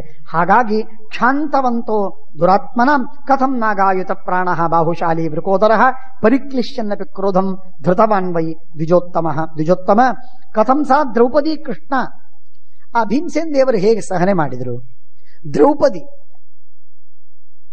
ಅವಳ ಬಟ್ಟೆ ಎಳೆದು ಅವಳನ್ನ ಅವಮಾನ ಮಾಡಿ ಅತಿಯಾಗಿ ಹಿಂಸೆ ಕೊಟ್ಟಂತಹ ಆ ದುರಾತ್ಮರನ್ನ ದ್ರೌಪದಿ ಒಂದು ಸಲ ಕಣ್ಣು ತೆಗೆದು ನೋಡಿದ್ರೆ ಇನ್ನೇನ್ ಬೇಡಿಲ್ಲ, ಏನೂ ಅವಶ್ಯಕವಿಲ್ಲ. ಕಣ್ ತೆರೆದು ನೋಡಿಬಿಟ್ಟಿದ್ರೆ ಅವರೆಲ್ಲ ಭಸ್ಮವಾಗ್ತಿದ್ರು. ಶಕ್ತ ಸತಿ ಧರ್ತರಾಷ್ಟ್ರಾನ್ನಾದಹತ್ ಕ್ರೋಧ ಚಕ್ಷುಷ ಕಥಂ ವ್ಯಸನಿನಂ ದ್ಯೂತೆ ಪಾರ್ಥೌ ಮಾದ್ರೀಸುತೌ ತದ ಅನ್ವಯುಸ್ತೆ. ಇಷ್ಟೆಲ್ಲ ಹೇಗಾಯಿತು ಅಂತ ಹೇಳಿ ಕೇಳಿದಾಗ ವೈಶಂಪಾಯನರು ಹೇಳ್ತಾರೆ, ನೋಡಪ್ಪ, ನಿನಗೆ ಹೊತ್ತಿದೆಯಾ ಹೇಳು, ನಾನು ಹೇಳ್ತೀನೆಲ್ಲ. ಕ್ಷಣಂ ಕುರು ಮಹಾರಾಜ ವಿಪುಲೋಯ ಮನುಕ್ರಮ. ಇದು ಚುಟಿಕೆ ಹಾಕೋದ್ರೊಳಗೆ ಹೇಳಿ ಇನ್ಸ್ಟಂಟ್ ಆಗಿ ಹೇಳಿ ಮುಗಿಸುವ ಕಥೆ ಅಲ್ಲ, ಕ್ಷಣದಲ್ಲಿ ಹೇಳಿ ಮುಗಿಸುವಂತಹ ಕಥೆ ಅಲ್ಲ. ಬಹಳ ಸುದೀರ್ಘವಾದ ಕಥೆ ಇದೆ. ನಿಧಾನಕ್ಕೆ ಹೇಳ್ತೇನೆ ನಾನು. ಹೊತ್ತು ಮಾಡಿಕೊಂಡು ಅವಕಾಶ ಮಾಡಿಕೊಂಡು ನೀನು ಬಾ, ಕೇಳು. ಇಡೀ ಮಹಾಭಾರತವನ್ನು ನಿನಗೆ ಹೇಳಿ ಉಪದೇಶ ಮಾಡ್ತೇನೆ. ಮಹಾಭಾರತವನ್ನು ಕೇಳಬೇಕಾದ್ರೆ ತಾಳ್ಮೆಯಿಂದ ಕೇಳಬೇಕು. ಮೊದಲನೇದ್ದು, ಅಲ್ಲಿ ತತ್ವಗಳೇ ತಿಳಿಯುವುದಿಲ್ಲ, ಶ್ಲೋಕಗಳೇ ತಿಳಿಯುವುದಿಲ್ಲ. ಹಾಗಾಗಿ ತಾಳ್ಮೆ ಬೇಕು. ತತ್ವಗಳು ತಿಳಿಯೋದು ಬಿಡ್ಲಿ, ಕಥೆಗಳೇ ತಿಳಿಯುವುದಿಲ್ಲ. ಯಾಕೆ? ಒಂದು ಕಥೆಯಲ್ಲಿ ಇನ್ನೊಂದು ಕಥೆ. ಹಾಗಾಗಿ ಈ ಕಥೆಯ ರೆಫರೆನ್ಸ್ ಎಲ್ಲೋ, ಹಾಗಾಗಿ ಆ ಕಥೆಯೇ ಗೊಂದಲವಾಗುತ್ತೆ. ದೊಡ್ಡ ಗೊಂಡಾರಣ್ಯ, ಏನು ಅರ್ಥವೇ ಆಗುದಿಲ್ಲ ಕೆಲವೊಮ್ಮೆ. ಅದು ಒಂದು ಸಮಸ್ಯೆ. ಇದೆಲ್ಲದರ ಮೇಲೆ ಮೊದಲನೇದು, ಮೊಟ್ಟ ಮೊದಲಿಗೆ ಇಡೀ ವಿಸ್ತಾರವೇ, ಮಹಾಭಾರತದ ವಿಸ್ತಾರವೇ ಇಷ್ಟು ಅದ್ಭುತವಾಗಿದೆಯಲ್ಲ, ಅದನ್ನು ಕೇಳಬೇಕಾದ್ರೆ ಸಾಕಷ್ಟು ಹೊತ್ತು ಬೇಕು. ಗಂಟೆಗಳವರೆಗೆ ನಿನಗೆ ಹೊತ್ತಿದೆ ಅಂತಾದರೆ ಮಹಾಭಾರತವನ್ನು ಕೇಳೋದಕ್ಕೆ ಸಿದ್ಧನಾಗ. ಅಷ್ಟಿಲ್ಲ ಅಂತಂದ್ರೆ ನಮಸ್ಕಾರ ಮಾಡು, ಮನೆಯಲ್ಲಿ ಮಹಾಭಾರತವನ್ನ ಮುಗಿಸ್ಬಿಡು. ಕ್ಷಣಂ ಕುರು ಮಹಾರಾಜ ವಿಪುಲೋಯ ಮನುಕ್ರಮ ಪುಣ್ಯಾಖ್ಯಾನಸ್ಯ ವಕ್ತವ್ಯ ಕೃಷ್ಣದ್ವೈಪಾಯನೇರಿತಃ ಅಧ್ಯಾಯಾನಾಂ ಸಹಸ್ರೇ 2. 2000 ಅಧ್ಯಾಯಗಳಿವೆ. 2,000 ಅಧ್ಯಾಯಗಳು, ಒಂದಲ್ಲ ಎರಡಲ್ಲ, 2,000 ಅಧ್ಯಾಯಗಳು, 100 ಪರ್ವಗಳು, ಸಣ್ಣ ಸಣ್ಣ ಪರ್ವಗಳು, 100 ಪರ್ವಗಳು, 100, 1,00,000 ಶ್ಲೋಕಗಳು, 18 ಮಹಾಪರ್ವಗಳು. ಯೈದಂ ಶ್ರಾವಯೇದ್ವಿದ್ವಾನ್ ಯೇ ಚೇದಂ ಶೃಣುಯುರ್ನರಾಹ ತೇ ಬ್ರಹ್ಮಣ ಸ್ಥಾನಮಿತ್ಯ ಪ್ರಾಪ್ನುಯುರ್ದೇವತುಲ್ಯತಾಂ.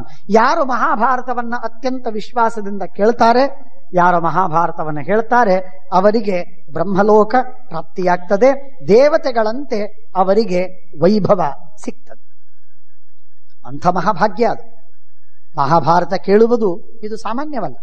ಮಹಾಭಾರತ ಕೇಳಿದರೆ ಮದುವೆ ಆಗದವರಿಗೆ ಮದುವೆ ಆಗ್ತದೆ, ಸಂತಾನವಾಗದವರಿಗೆ ಸಂತಾನವಾಗ್ತದೆ, ರಾಜ್ಯವಿಲ್ಲದವರಿಗೆ ರಾಜ್ಯ ಸಿಗ್ತದೆ, ಕಷ್ಟಗಳೆಲ್ಲ ಪರಿಹಾರವಾಗ್ತದೆ, ಧರ್ಮಾರ್ಥ ಕಾಮಗಳು ಲಭಿಸ್ತದೆ. ಇಷ್ಟೇ ಅಲ್ಲ, ಬ್ರಹ್ಮಲೋಕ ಸಿಗ್ತದೆ, ಅವರಿಗೆ ಮೋಕ್ಷ ದೊರೀತದೆ. ಅಂಥ ಮಹಾಭಾಗ್ಯವಿದೆ ಅವರಿಗೆ. ಆದ್ದರಿಂದ ಇದಂ ಹಿ ವೇದೈ ಸಮಿತಂ ಪವಿತ್ರಮಭಿಚೋತ್ತಮಂ. ವೇದಗಳಿಗೆ ಸಮಾನ. ಇಷ್ಟು ಮಾತ್ರವಲ್ಲ, ಪಾವಿತ್ರ್ಯದ ದೃಷ್ಟಿಯಲ್ಲಿ ವೇದಗಳಿಗೆ ಸಮಾನ ಅಂತ ಹೇಳಿದ್ದು ಮಾತ್ರ, ಆದರೆ ಅರ್ಥದ ಗಾಂಭೀರ್ಯದಲ್ಲಿ ನೋಡಿದರೆ ವೇದಗಳಿಗಿಂತಲೂ ಉತ್ತಮವಾದದ್ದು. ಹಾಗಾಗಿ ಪಾವಿತ್ರ್ಯದಲ್ಲೂ ವೇದಗಳಿಗಿಂತಲೂ ಉತ್ತಮ. ಇದಂ ಹಿ ವೇದೈ ಸಮಿತಂ ಪವಿತ್ರಮಭಿಚೋತ್ತಮಂ. ಶ್ರಾವ್ಯವಾದ ಪುರಾಣ ಇತಿಹಾಸಗಳಲ್ಲಿ ಇದು ಅತ್ಯುತ್ತಮವಾದದ್ದು, ಸರ್ವೋತ್ತಮವಾದದ್ದು. ಇದನ್ನ ಯಾರಿಗೆ ಹೇಳಬೇಕು, ಎಂಥವರು ಹೇಳಬೇಕು. ಅದನ್ನು ನೋಡಿದರೆ ನಾವು ಹೇಳಬಾರದು, ನೀವು ಕೇಳಬಾರದು. ನಾವು ಅತ್ಯಂತ ಅತ್ಯಂತ ಅಯೋಗ್ಯರು. ಮಹಾಭಾರತವನ್ನು ಹೇಳುವುದಕ್ಕೆ ಕೇಳುವುದಕ್ಕೆ ಅರ್ಹತೆಯೇ ನಮ್ಮಲ್ಲಿಲ್ಲ. ಹೇಳ್ತಾರೆ ಅಕ್ಷುದ್ರಾನ್, ಕ್ಷುದ್ರರಾಗದವರು. ಸಣ್ಣ ಸಣ್ಣ ಅತ್ಯಂತ ಕ್ಷುದ್ರವಾದ ವಿಷಯಗಳಲ್ಲಿ ಮನಸ್ಸು ಕೊಡದೆ ಯಾರ ವಿಶಾಲವಾದ ದೃಷ್ಟಿ ಇದೆ, ಅತಿ ಸಣ್ಣ ಸಣ್ಣ ಪದಾರ್ಥಗಳ ವಿಷಯದಲ್ಲಿ ಯಾರಿಗೆ ಮನಸ್ಸು ಲಗ್ನವಾಗುವುದಿಲ್ಲ, ಅಂಥವರು ಅಕ್ಷುದ್ರರು. ಚಿಲ್ಲರೆ ವಿಷಯವನ್ನ ಮನಸ್ಸಿಗೆ ತಾರದವರು. ದಾನಶೀಲಾಂಶ್ಚ, ನಿತ್ಯದಲ್ಲಿ ದಾನ ಮಾಡಬೇಕು. ನೋಡಿ, ಇವತ್ತಿನಿಂದ ಪ್ರಾರಂಭ ಮಾಡೋಣ. ನೀವು ಪ್ರಾರಂಭ ಮಾಡಿ. ದಿನಕ್ಕೆ 1 ರೂಪಾಯಿ ದಾನ ಕೊಡು. ದಿನಕ್ಕೆ 1 ರೂಪಾಯಿ ದಾನ ಕೊಡಿ. 8 ನಯಾ ಪೈಸಾ, 8 ಆಣೆ ದಾನ ಕೊಡಿ. 8 ಆಣೆ ದಾನ ಕೊಡದೆ ಇರತಕ್ಕದ್ದಲ್ಲ, ನಿತ್ಯ ದಾನ ಕೊಡದು. ದಾನ 8 ಆಣೆ ದಾನ ಕೊಟ್ರೆ ಏನು ಅಂತ ಅನ್ಬೇಡಿ. 8 ಆಣೆ ಕೊಡಬೇಕಷ್ಟೇ, ಕೊಡಬೇಕು. 1 ರೂಪಾಯಿ ದಾನವನ್ನು ಕೊಡಬೇಕು ನಿತ್ಯ. ಇವತ್ತು ಪ್ರಾರಂಭ ಮಾಡಿ, ನಾಳೆ ಪ್ರಾರಂಭ ಮಾಡಿ. ಮಹಾಭಾರತದ ಶ್ರವಣವಾಗಿದೆ. ಮುಂದೆ ಇಡೀ ಮಹಾಭಾರತವನ್ನು ಕೇಳುವುದಕ್ಕೆ ನಮಗೆ ಅರ್ಹತೆ ಬರಬೇಕಾದ್ರೆ ಅಷ್ಟು ಸಾಧನೆ, ಅಷ್ಟಾದರೂ ಅತಿ ಸಣ್ಣ ಸಣ್ಣ ಮಿನಿಮಮ್ ಏನಾಗತ್ತೋ ನಮ್ಗೆ ಸಾಧ್ಯವೋ ಅಷ್ಟು. ಅಕ್ಷುದ್ರಾನ್ ದಾನಶೀಲಾಂಶ್ಚ ಸತ್ಯಶೀಲಾನ್. ಸತ್ಯ ಮಾತಾಡುವವರು ಅಂತನ್ನಿಲ್ಲ, ಸತ್ಯವನ್ನ ಮಾತಾಡುವುದು ಅದು ಸ್ವಭಾವವಾಗಿರ್ಬೇಕಂತ.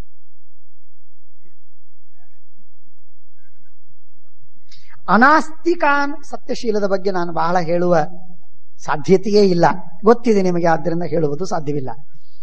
ಅನಾಸ್ತಿಕಾನ್, ಮನುಷ್ಯ ನಾಸ್ತಿಕನಾಗಿರ್ತಾನೆ. ನಾಸ್ತಿಕನಾಗಿರ್ತಾನೆ ಅಂದ್ರೆ ಬಹಳ ವಿಚಿತ್ರವಾಗಿದೆ. ಮನುಷ್ಯ ಕೆಲವೊಮ್ಮೆ ಬಹಳ ಭಕ್ತಿ ಬರ್ತದೆ, ಕೆಲವೊಮ್ಮೆ ಅತ್ಯಂತ ನಾಸ್ತಿಕನಾಗಿ ಬಿಡ್ತಾನೆ. ಅತ್ಯಂತ ನಾಸ್ತಿಕನಾಗ್ತಾನೆ. ಅವನಿಗೆ ಆಗ ದೇವರು, ಗುರುಗಳು, ಶಾಸ್ತ್ರ, ಧರ್ಮ, ಪರಲೋಕ, ಪುಣ್ಯಪಾಪ, ದಂಡನೆ, ಲಾಭ ಯಾವುದೂ ಅವನ ಗಮನಕ್ಕೆ ಬರುವುದಿಲ್ಲ. ಯಾವುದೂ ಬರುವುದಿಲ್ಲ. ಅದೆಲ್ಲ ಇಲ್ಲ ಅಂತಂತಾನಾಗ.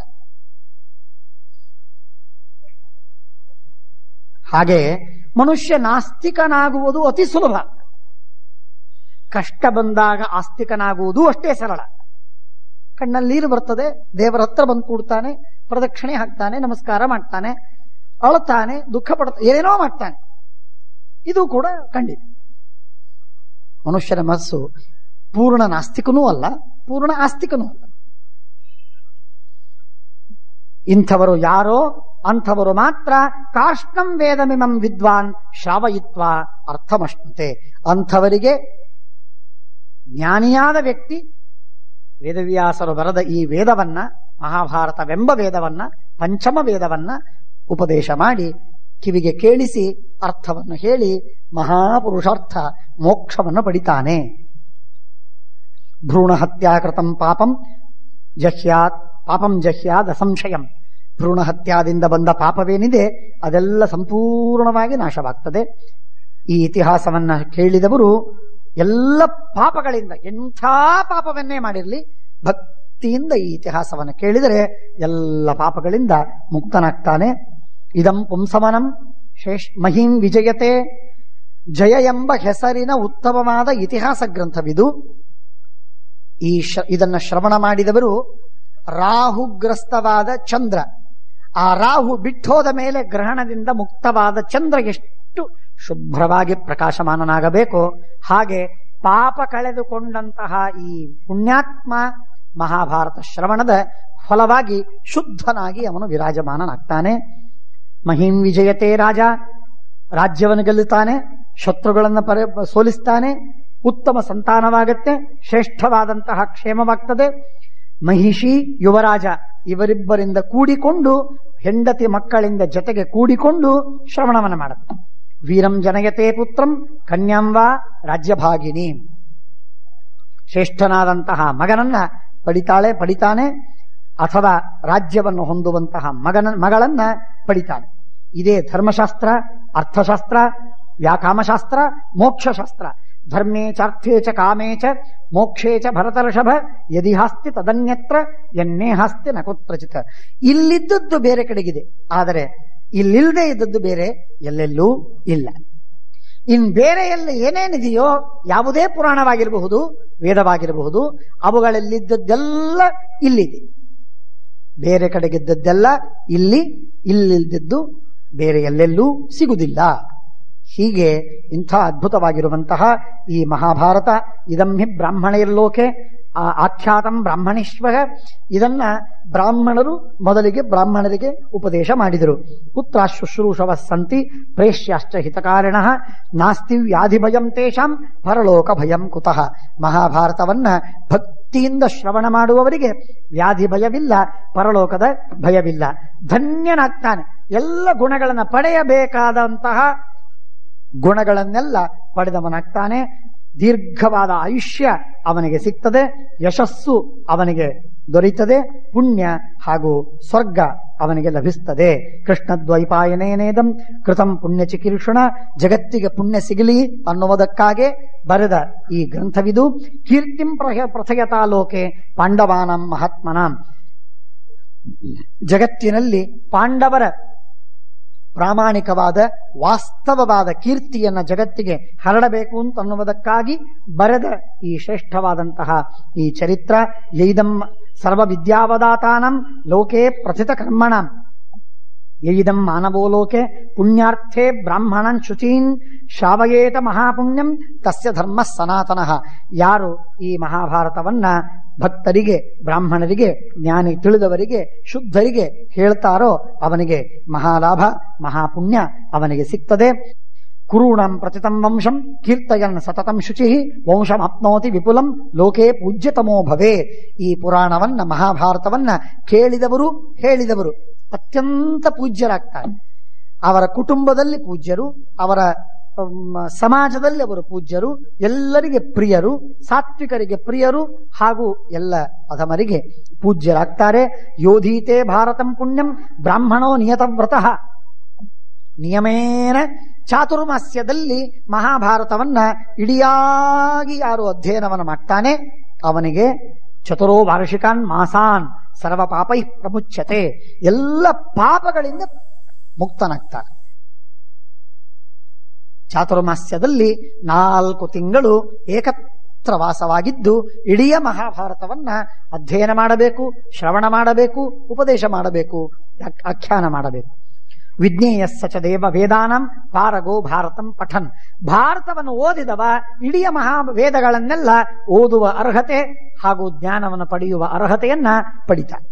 ದೇವಾ ರಾಜರ್ಷಯೋ ಯತ್ರ ಪುಣ್ಯ ಬ್ರಹ್ಮರ್ಷಯಸ್ತಥ ಕೀರ್ತ್ಯಂತೆ ಧೂತಪಾಪ್ಮಾನಃ ಕೀರ್ತ್ಯತೆ ಕೇಶವಸ್ತಥ. ಏನ್ ಹೇಳಬೇಕು, ಈ ಮಹಾಭಾರತದಲ್ಲಿ ಎಲ್ಲ ದೇವತೆಗಳು, ಎಲ್ಲ ರಾಜರ್ಷಿ, ಎಲ್ಲ ಬ್ರಹ್ಮರ್ಷಿಗಳು ಎಂಥ ನಿಷ್ಪಾಪರು, ಶುದ್ಧರು, ಪವಿತ್ರರು. ಅಂಥವರು ಇಲ್ಲಿ ಕೀರ್ತಿತರಾಗಿದ್ದಾರೆ. ಸಾಕ್ಷಾತ್ ಭಗವಂತ ದೇವೇಶನಾದ ಭಗವಾನ್ ಕೇಶವ ಇಲ್ಲಿ ಪ್ರತಿಪಾದಿತನಾಗಿದ್ದಾನೆ. ದೇವೀಚ ಕೀರ್ತ್ಯತೆ, ಲಕ್ಷ್ಮೀದೇವಿಯೂ ಕೂಡ ಇಲ್ಲಿ ಪ್ರತಿಪಾದಿತಳಾಗಿದ್ದಾಳೆ. ಇಂಥ ಶ್ರೇಷ್ಠವಾದಂತಹದ್ದು ಇದು. ಪರ್ವಸು, ಬೇರೆ ಬೇರೆ ಪರ್ವಕಾಲಗಳಲ್ಲಿ ಗ್ರಹಣ, ಅಮಾವಾಸ್ಯ ಅಥವಾ ಹುಣ್ಣಿಮೆ, ಸಂಕ್ರಾಂತಿ ಇತ್ಯಾದಿ ಪರ್ವಕಾಲಗಳೇನಿವೆಯೋ ಆ ಪರ್ವಕಾಲಗಳಲ್ಲಿ ಧೂತಪಾತ್ಮ ಜಿತಸ್ವರ್ಗ ಬ್ರಹ್ಮ ಗಚ್ಚತಿ ಶಾಶ್ವತಂ. ಈ ಸಂಪೂರ್ಣವಾದ ಮಹಾಭಾರತವನ್ನ ಶ್ರವಣ ಮಾಡುವುದು, ಹೇಳುವುದು, ಕೇಳುವುದನ್ನ ಯಾರು ಮಾಡ್ತಾನೆ ಅವನು ಪುಣ್ಯಾತ್ಮನಾಗ್ತಾನೆ. ಭರತಾನಂ ಮಹಜ್ಜನ್ಮ ಮಹಾಭಾರತ ಮುಚ್ಚತೆ. ಭರತರು ಅಂದ್ರೆ ಪಾಂಡವರು, ಭರತ ವಂಶದಲ್ಲಿ ಬಂದವರು. ಆದ್ದರಿಂದ ಹಾಗಾಗಿ ಆ ಭರತ ವಂಶದಲ್ಲಿ ಬಂದ ಪಾಂಡವರ ಮಹಜ್ಜನ್ಮ, ಶ್ರೇಷ್ಠವಾದವರ ಜನ್ಮ ಚರಿತ್ರೆ ವೃತ್ತಾಂತವೆಲ್ಲ ಇಡೀ ಮಹಾಭಾರತದಲ್ಲಿ ಉಕ್ತವಾದದ್ದಕ್ಕಾಗಿ ಇದಕ್ಕೆ ಮಹಾಭಾರತ ಅಂತಂತಾರೆ. ನಿರುಕ್ತಮಸ್ಯ ಯೋ ವೇದ ಸರ್ವ ಪಾಪೈ ಪ್ರಮುಚ್ಯತೆ. ಮಹಾಭಾರತ ಎಂಬ ಶಬ್ದದ ಅರ್ಥವನ್ನು ತಿಳಿದರೂ ಪಾಪ ಪರಿಹಾರ. ಇಷ್ಟರ ಮಟ್ಟಿಗೆ ಮಹಾಭಾರತದ ಶ್ಲಾಘನೆ ಇದೆ. ನಾವು ಶಾಸ್ತ್ರದಲ್ಲಿ ಕೇಳ್ತೇವೆ, ಬೇರೆ ಬೇರೆ ಪುರಾಣಗಳಲ್ಲೂ ಇದರ ಶ್ಲಾಘನೆಯನ್ನ ನಾವು ಗುಣಗಾನವನ್ನ ನಾವು ಮಾಡಿದ್ದನ್ನು ಕೇಳ್ತೇವೆ. ಮಹತೋಹ್ಯೇನ ಸೋಮರ್ತ್ಯಾತ್ ಮೋಚಯೇದನುಕೀರ್ತಿತಃ ತ್ರಿಭಿರ್ವರ್ಷೈರ ಮಹಾಭಾಗ ಕೃಷ್ಣದ್ವೈಪಾಯನೊಬ್ರವೀ. ವೇದವ್ಯಾಸ ದೇವರು ಈ ಮಹಾಭಾರತವನ್ನ ಉಪದೇಶ ಮಾಡಿದರು, ಡಿಕ್ಟೇಟ್ ಮಾಡಿದ್ದು 3 ವರ್ಷಗಳವರೆಗೆ ಮಾಡಿದ್ದಾರೆ. 3 ವರ್ಷಗಳವರೆಗೆ ಮಹಾಭಾರತವನ್ನ ವೇದವ್ಯಾಸ ದೇವರು ಉಪದೇಶ ಮಾಡಿದರು. ಇದಕ್ಕೆ ಬರೆಯೋದಕ್ಕೆ ಗಣಪತಿಗೆ ನಿಧಾನ ಆಗಬೇಕು, ಅರ್ಥವನ್ನು ತಿಳ್ಕೊಂಡು ಬರಿಬೇಕು. ಆದ್ದರಿಂದ ಅವರು ನಿಧಾನವಾಗಿ ಬರಿತಿದ್ರು. ವೇದವ್ಯಾಸ ದೇವರಿಗೆ ಮಹಾಭಾರತವನ್ನು ಹೇಳುವುದಕ್ಕೆ 3 ವರ್ಷ ಬೇಕಾಗಿಲ್ಲ, 3 ಕ್ಷಣ ಸಾಕು. ಅನಂತ ಮುಖಗಳಿಂದ ಮಹಾಭಾರತವನ್ನ 1 ಕ್ಷಣದಲ್ಲಿ ಹೇಳಿ ಮುಗಿಸಬಹುದು, ಅತಿ ಅಲ್ಪ ಕಾಲದಲ್ಲಿ ಹೇಳಿ ಮುಗಿಸಬಹುದು. ಆದರೆ ಬರೆಯುವ ಗಣಪತಿಗೆ ಅಷ್ಟು ಹೊತ್ತು ಬೇಕು. 1. 2ನೇದಾಗಿ ಮಹಾಭಾರತದ ಗೌರವವನ್ನು ಹೆಚ್ಚಿಸುವುದಕ್ಕಾಗಿ ವೇದವ್ಯಾಸ ದೇವರಿಗೂ ಮಹಾಭಾರತ 3 ವರ್ಷಗಳ ಕಾಲವನ್ನು ಅಪೇಕ್ಷಿಸಿತು ಅನ್ನುವಾಗ ಆ ಮಹಾಭಾರತದ ವಿಶೇಷ ಗೌರವದ ಅಲ್ಲಿ ಖ್ಯಾತಿ ಹೇಳಿದಂತೆ ಆಗತ್ತೆ. ವೇದವ್ಯಾಸ ದೇವರು ಹೇಗಪ್ಪ ಹೇಳಿದರು ಅಂದ್ರೆ, ನಿತ್ಯೋತ್ಥಿತ ಶುಚಿಶಕ್ತೋ ಮಹಾಭಾರತ ಮಾದಿತಃ. ನಿತ್ಯೋತ್ಥಿತ, ಪ್ರತಿನಿತ್ಯವೂ ಕೂಡ ಏನು ಮಾಡಬೇಕಾದ ಎಲ್ಲ ಜಪತಪಾದಿ ಸಾಧನಗಳನ್ನ, ಸ್ವಾಧ್ಯಾಯಾದಿ ಸಾಧನಗಳನ್ನೆಲ್ಲ ಮಾಡಿ ಶುದ್ಧರಾಗಿ ವೇದವ್ಯಾಸ ದೇವರು ಮಹಾಭಾರತವನ್ನು ಬರೆಸ್ತಿದ್ರು. ರಾಘವೇಂದ್ರ ಸ್ವಾಮಿಗಳವರು ಒಂದೂರಿಗೆ ಹೋದರು, ಬಿದರಹಳ್ಳಿಗೆ ಅಂತ, ಬಿದರಹಳ್ಳಿ ಹತ್ರ ಒಂದೂರಿಗೆ ಹೋದರು. ಹೋದಾಗ ಅವರು ಗ್ರಂಥವನ್ನು ಬರಿಬೇಕು, ನಿತ್ಯ ಗ್ರಂಥವನ್ನು ಬರಿಬೇಕು. ಗ್ರಂಥವನ್ನು ಬರೆಯುವುದಕ್ಕೆ ಮಷಿ ಬೇಕು, ಇಂಕ್. ಒಂದು ದಿವಸ ಅವರಿಗೆ ಮುಗಿದು ಹೋಗಿತ್ತು. ಆಗ ಅಲ್ಲಿರುವ ಆಯಾ ಊರುಗಳಲ್ಲಿ ಸ್ಕ್ರೈಬ್ಸ್ ಇದ್ರು, ಬೇರೆ ಬೇರೆ ಜನ ಬರೆಯೋರಿದ್ರು. ಆ ಬರೆಯೋರಿಗೆ ಹೇಳಿ ಕಳಿಸಿದ್ರು, ಇಲ್ಲಿ ಯಾರ ಹತ್ರ ಆದ್ರೂ ಇಂಕ್ ಇದ್ರೆ ತಗೊಂಡ್ ಬನ್ನಿ. ಆಗ ಆ ಶಿಷ್ಯ ಒಬ್ಬವನು ಹೋಗಿ ಯಾರಿಗೋ ಹೇಳಿದ. ಅವರು ಬದಿಯಲ್ಲಿ ಬಿದರಹಳ್ಳಿ ಅಂತ ಸಣ್ಣ ಹಳ್ಳಿ, ಆ ಹಳ್ಳಿಗೆ ಹೋದರು. ಆ ಹಳ್ಳಿಗೆ ಹೋದಾಗ ಅಲ್ಲಿ ಒಬ್ಬರು ಆಚಾರ್ಯರು, ಒಬ್ಬ ಗೃಹಸ್ಥರು, ಆಚಾರ್ಯರಲ್ಲ ಗೃಹಸ್ಥರು, ಅವರ ಹೆಸರು ಶ್ರೀನಿವಾಸ ಅಂತ. ಅವರ ಹತ್ರ ಹೋದರು. ಅವರು ಬೇಕಾದಷ್ಟು ಗ್ರಂಥಗಳನ್ನು ಬರಿತಿದ್ರು, ಆ ಗ್ರಂಥವನ್ನು ಬರಿತಿದ್ರು. ಹಾಗಾಗಿ ಅವರ ಹತ್ರ ಹೋಗಿ, ನಿಮ್ಮ ಹತ್ರ ಇಂಕಿದೇನು, ರಾಘವೇಂದ್ರ ಸ್ವಾಮಿಗಳು ಬಂದಿದ್ದಾರೆ, ಅವರಿಗೆ ಕೊಡಬೇಕಾಗಿದೆ. ಇದೆ, ನಾನು ಅವಶ್ಯವಾಗಿ ಕೊಡ್ತೀನಿ. ಇಲ್ಲ, ನಾನು ತಗೊಂಡು ಹೋಗ್ತೀನಿ. ಇಲ್ಲಿಲ್ಲ, ನಾನು ಅವರ ದರ್ಶನಕ್ಕೆ ನಾನೇ ಬರ್ತೀನಿ, ನಾನೇ ಅವರಿಗೆ ಆ ಇಂಕ್ ಕೊಡ್ತೀನಿ, ಮಷಿ ಕೊಡ್ತೀನಿ ಅಂತ ಹೇಳಿದೆ. ಆಗ ಅದನ್ನ ಕಾಲಲ್ಲಿ ಚಪ್ಪಲಿ ಹಾಕೊಳ್ಳದೆ ಮಡಿಯಲ್ಲಿ ಊರಿನಿಂದ ಆ ಊರಿಗೆ ಮಷಿಯನ್ನ ತಂದುಕೊಟ್ರು. ಅಲ್ಲ, ಯಾರ ಹತ್ರ ಆದ್ರೂ ಕಳಿಸಬಹುದಾಗಿತ್ತಲ್ಲ, ಯಾಕೆ ನೀವು ಬಂದ್ರಿ ಅಂತ ಕೇಳಿದ್ರು. ಯಾರು ನೀವು ಅಂತ ಕೇಳಿದ್ರು. ನಾನು ಶ್ರೀನಿವಾಸ ಅಂತ. ನಿಮಗೆ ಏನ್ ಮಾಡ್ತೀರಿ, ನೀವೇನ್ ಬರಿತೀರಿ ಇದರಿಂದ, ನೀವ್ಯಾಕೆ ಬಂದ್ರೆ ನಮ್ಮ ಬ್ರಾಹ್ಮಣನ ಕಡೆಯಿಂದ ಕಳಿಸಬಹುದಾಗಿತ್ತಲ್ಲ ಅಂದ್ರೆ, ಇಲ್ಲ ಅದು ಮಡಿಯಲ್ಲಿತ್ತು, ಆದ್ರೆ ನಾನೇ ತಂದ್ಕೊಡ್ಬೇಕು ಅಂತ ಬಂದೆ, ಗುರುಗಳ ದರ್ಶನವಾಗ್ತದೆ ಅಂತ ಅನ್ನೋದಕ್ಕೆ ಬಂದೆ ಅಂತ. ಮಡಿಯಲ್ಲಿ ಅಂದ್ರೆ ನೀವೇನ್ ಬರಿತೀರಿ ಹಾಗಾದ್ರೆ ಇದರಲ್ಲಿ? ಇಲ್ಲ, ನಾನೇನೋ ಒಂದೆರಡು ಗ್ರಂಥಗಳನ್ನ ಸೇವೆಯನ್ನ, ಟೀಕಾರಾಯರು ಮಧ್ವಾಚಾರ್ಯ ಸೇವೆಯನ್ನು ಮಾಡ್ತಿರ್ತೀನಿ, ಆದ್ದರಿಂದ ಬರಿತೀನಿ ಅಂತ. ಏನದು ಹಾಗಾದ್ರೆ? ಇಲ್ಲ, ನಾನು ಇಂಥ ಒಂದೆರಡು ಗ್ರಂಥಗಳಿದೆ. ಹಾಗಾದ್ರೆ ತೋರಿಸಿದ್ರು. ಆ ಗ್ರಂಥಗಳನ್ನು ತೋರಿಸಿದಾಗ ರಾಘವೇಂದ್ರ ಸ್ವಾಮಿಗಳಿಗೆ ಪರಮಾಶ್ಚರ್ಯವಾಯಿತು. ಆನಂದವೋ ಆನಂದ. ಕಣ್ಣೀರಿಟ್ಟು, ಏನ್ ಮಹಾನುಭಾವರು ನೀವು, ಎಂಥವರು ನೀವು, ನಿಮ್ಮ ಹೆಸರೇನು ಅಂತ ಕೇಳಿದಾಗ ಅವ್ರು ಹೇಳಿದ್ರು, ನಾನು ಶ್ರೀನಿವಾಸ ರಾಯ ಅಂತ ಹೇಳಿದ್ರು. ಅವರು ಗೃಹಸ್ಥರು, ಶ್ರೀನಿವಾಸ ರಾಯ ಅಂತ ಹೇಳಿದ್ರು. ಅದನ್ನು ಕೇಳಿ ಅವರಿಗೆ ಬಹಳ ಮನಸ್ಸಿಗೆ ವ್ಯಥೆಯಾಗಿ ಅವ್ರು ಹೇಳಿದ್ರು, ನೀವು ಸನ್ಯಾಸಿಗಳು ಮಾಡುವ ಕೆಲಸವನ್ನು ಮಾಡ್ತಾ ಇದ್ದೀರಿ, ಆದ್ದರಿಂದ ನಿಮಗೆ ನಾವು ತೀರ್ಥ ಅಂತನೋ ಪದವಿಯನ್ನು ಕೊಡ್ತೇವೆ ನಿಮಗೆ ಅಂತ ಹೇಳಿ ಶ್ರೀನಿವಾಸ ರಾಯರಿಗೆ ಶ್ರೀನಿವಾಸ ತೀರ್ಥ ಅಂತ ಬಿರುದು ಕೊಟ್ಟು ಆಶೀರ್ವಾದವನ್ನು ಮಾಡಿದರು, ಅನುಗ್ರಹವನ್ನು ಮಾಡಿದರು. ಇಷ್ಟು ಮಹಾನುಭಾವರು, ಯಾದವಾರ್ಯರ ಶಿಷ್ಯರವರು ಶ್ರೀನಿವಾಸ ತೀರ್ಥರು. ಅವರಿಗೆ ರಾಘವೇಂದ್ರ ಸ್ವಾಮಿಗಳವರು ತೀರ್ಥ ಪದವಿಯನ್ನು ಕೊಟ್ಟು ಅನುಗ್ರಹವನ್ನು ಮಾಡಿ. ಅವರ ಗ್ರಂಥ ಅಷ್ಟು ಶ್ರೇಷ್ಠವಾದ ಗ್ರಂಥ. ಮಹಾಜ್ಞಾನಿಗಳು ಬರೆದಂತೆ ಬರೆದಿದ್ದೀರಿ ನೀವು, ರಾಯರು ಹೇಗೆ ಅಂತ ಹೇಳಿ ಕೊಂಡಾಡಿದ್ದು. ಅಂದರೆ ಅಷ್ಟು ಪಾವಿತ್ರ್ಯ, ಆ ಗ್ರಂಥಗಳಲ್ಲಿ ಅಷ್ಟು ಪಾವಿತ್ರ್ಯವಿರ್ತದೆ. ವಿಜಯದಾಸರು ಮಾಡಿದ ಒಂದು ಕವನ ಇದೆ ಅಂತ ಇಟ್ಕೊಳ್ಳಿ, ವಾಯುಸ್ತುತಿ ಇದೆ. ಅದನ್ನ ನಾವು ಇಂಗ್ಲಿಷ್ ಭಾಷೆಯಲ್ಲಿ, ಕನ್ನಡ, ಹಿಂದಿ ಭಾಷೆಯಲ್ಲಿ ಅನುವಾದ ಮಾಡಿ ನಾನು ಅದನ್ನು ಪಾರಾಯಣ ಮಾಡ್ತೀನಿ, ನನ್ನ ಪುಣ್ಯ ಬರಲಿ ಅಂದ್ರೆ ಬಂದೀತು. ಸ್ವಲ್ಪ ಅದರಿಂದ 1,00,000 ಪುಣ್ಯ ಬರ್ತದೆ ಅಂತ ಆದ್ರೆ ಇದರಿಂದ 1 ಪುಣ್ಯ ಅದರಿಂದ ಬಂದಿತ್ತು, ಬರುವುದಿಲ್ಲ ಅಂತಿಲ್ಲ. ಅವ್ರ ತಪಸ್ಸು, ಅವರ ಜ್ಞಾನ, ಅವರ ಭಕ್ತಿ ಅಷ್ಟೆಲ್ಲ ವಿಜಯರಾಯರು ಬರೆಯುವಾಗ ಎಷ್ಟು ಜ್ಞಾನ ಭಕ್ತಿ ವೈರಾಗ್ಯಗಳಿತ್ತೋ ಅದರಿಂದ ಅಷ್ಟು ಅನುಸಂಧಾನ ಪೂರ್ವಕವಾಗಿ ಬರಿಬೇಕಲ್ಲ. ಭಾಷಾಂತರ ಮಾಡಿದ ಮಾತ್ರಕ್ಕೆ ಮೂಲ ಗ್ರಂಥಕ್ಕೆ ಸಮಾನ ಆಗುವುದಿಲ್ಲ. ಆದ್ದರಿಂದ ಅದಕ್ಕೆ ಹೇಳ್ತಾರೆ ನೋಡಿ, ನಿತ್ಯೋತ್ಥಿತ ಶುಚಿಶಕ್ತೋ ಮಹಾಭಾರತ ಮಾದಿತಃ ತಪೋ ನಿಯಮಮಾಸ್ಥಾಯ ಕೃತಮೇತನ್ ಮಹರ್ಷಿಣ. ವೇದವ್ಯಾಸ ದೇವರಿಗೆ ಏನ್ ಬೇಕು ನಿಯಮ, ಯಾವ ತಪಸ್ಸು ಏನ್ ಬೇಕು, ಯಾವುದು ಬೇಕಾಗಿಲ್ಲ. ಆದರೆ ಸ್ವಯಂ ತಾವು ತಪೋಬದ್ಧರಾಗಿ ನಿಯಮಬದ್ಧರಾಗಿ ಮಹಾಭಾರತವನ್ನು ಬರೆದರಂತೆ.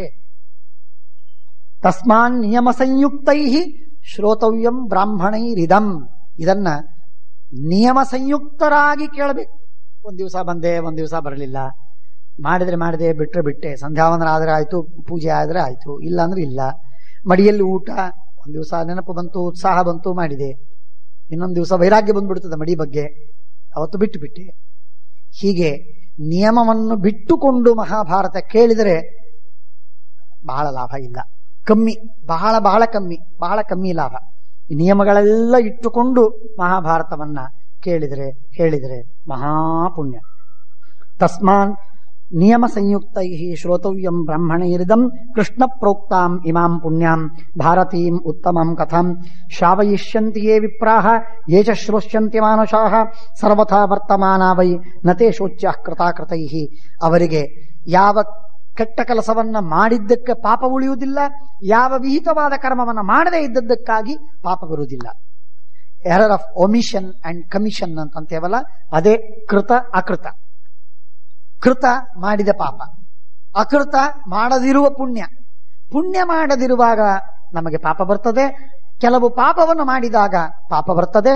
ಆ ಕೃತಾಕೃತಗಳಿಂದ ಅವನಿಗೆ ಎಂದೆಂದಿಗೂ ಪಾಪ ಬರುವುದಿಲ್ಲ.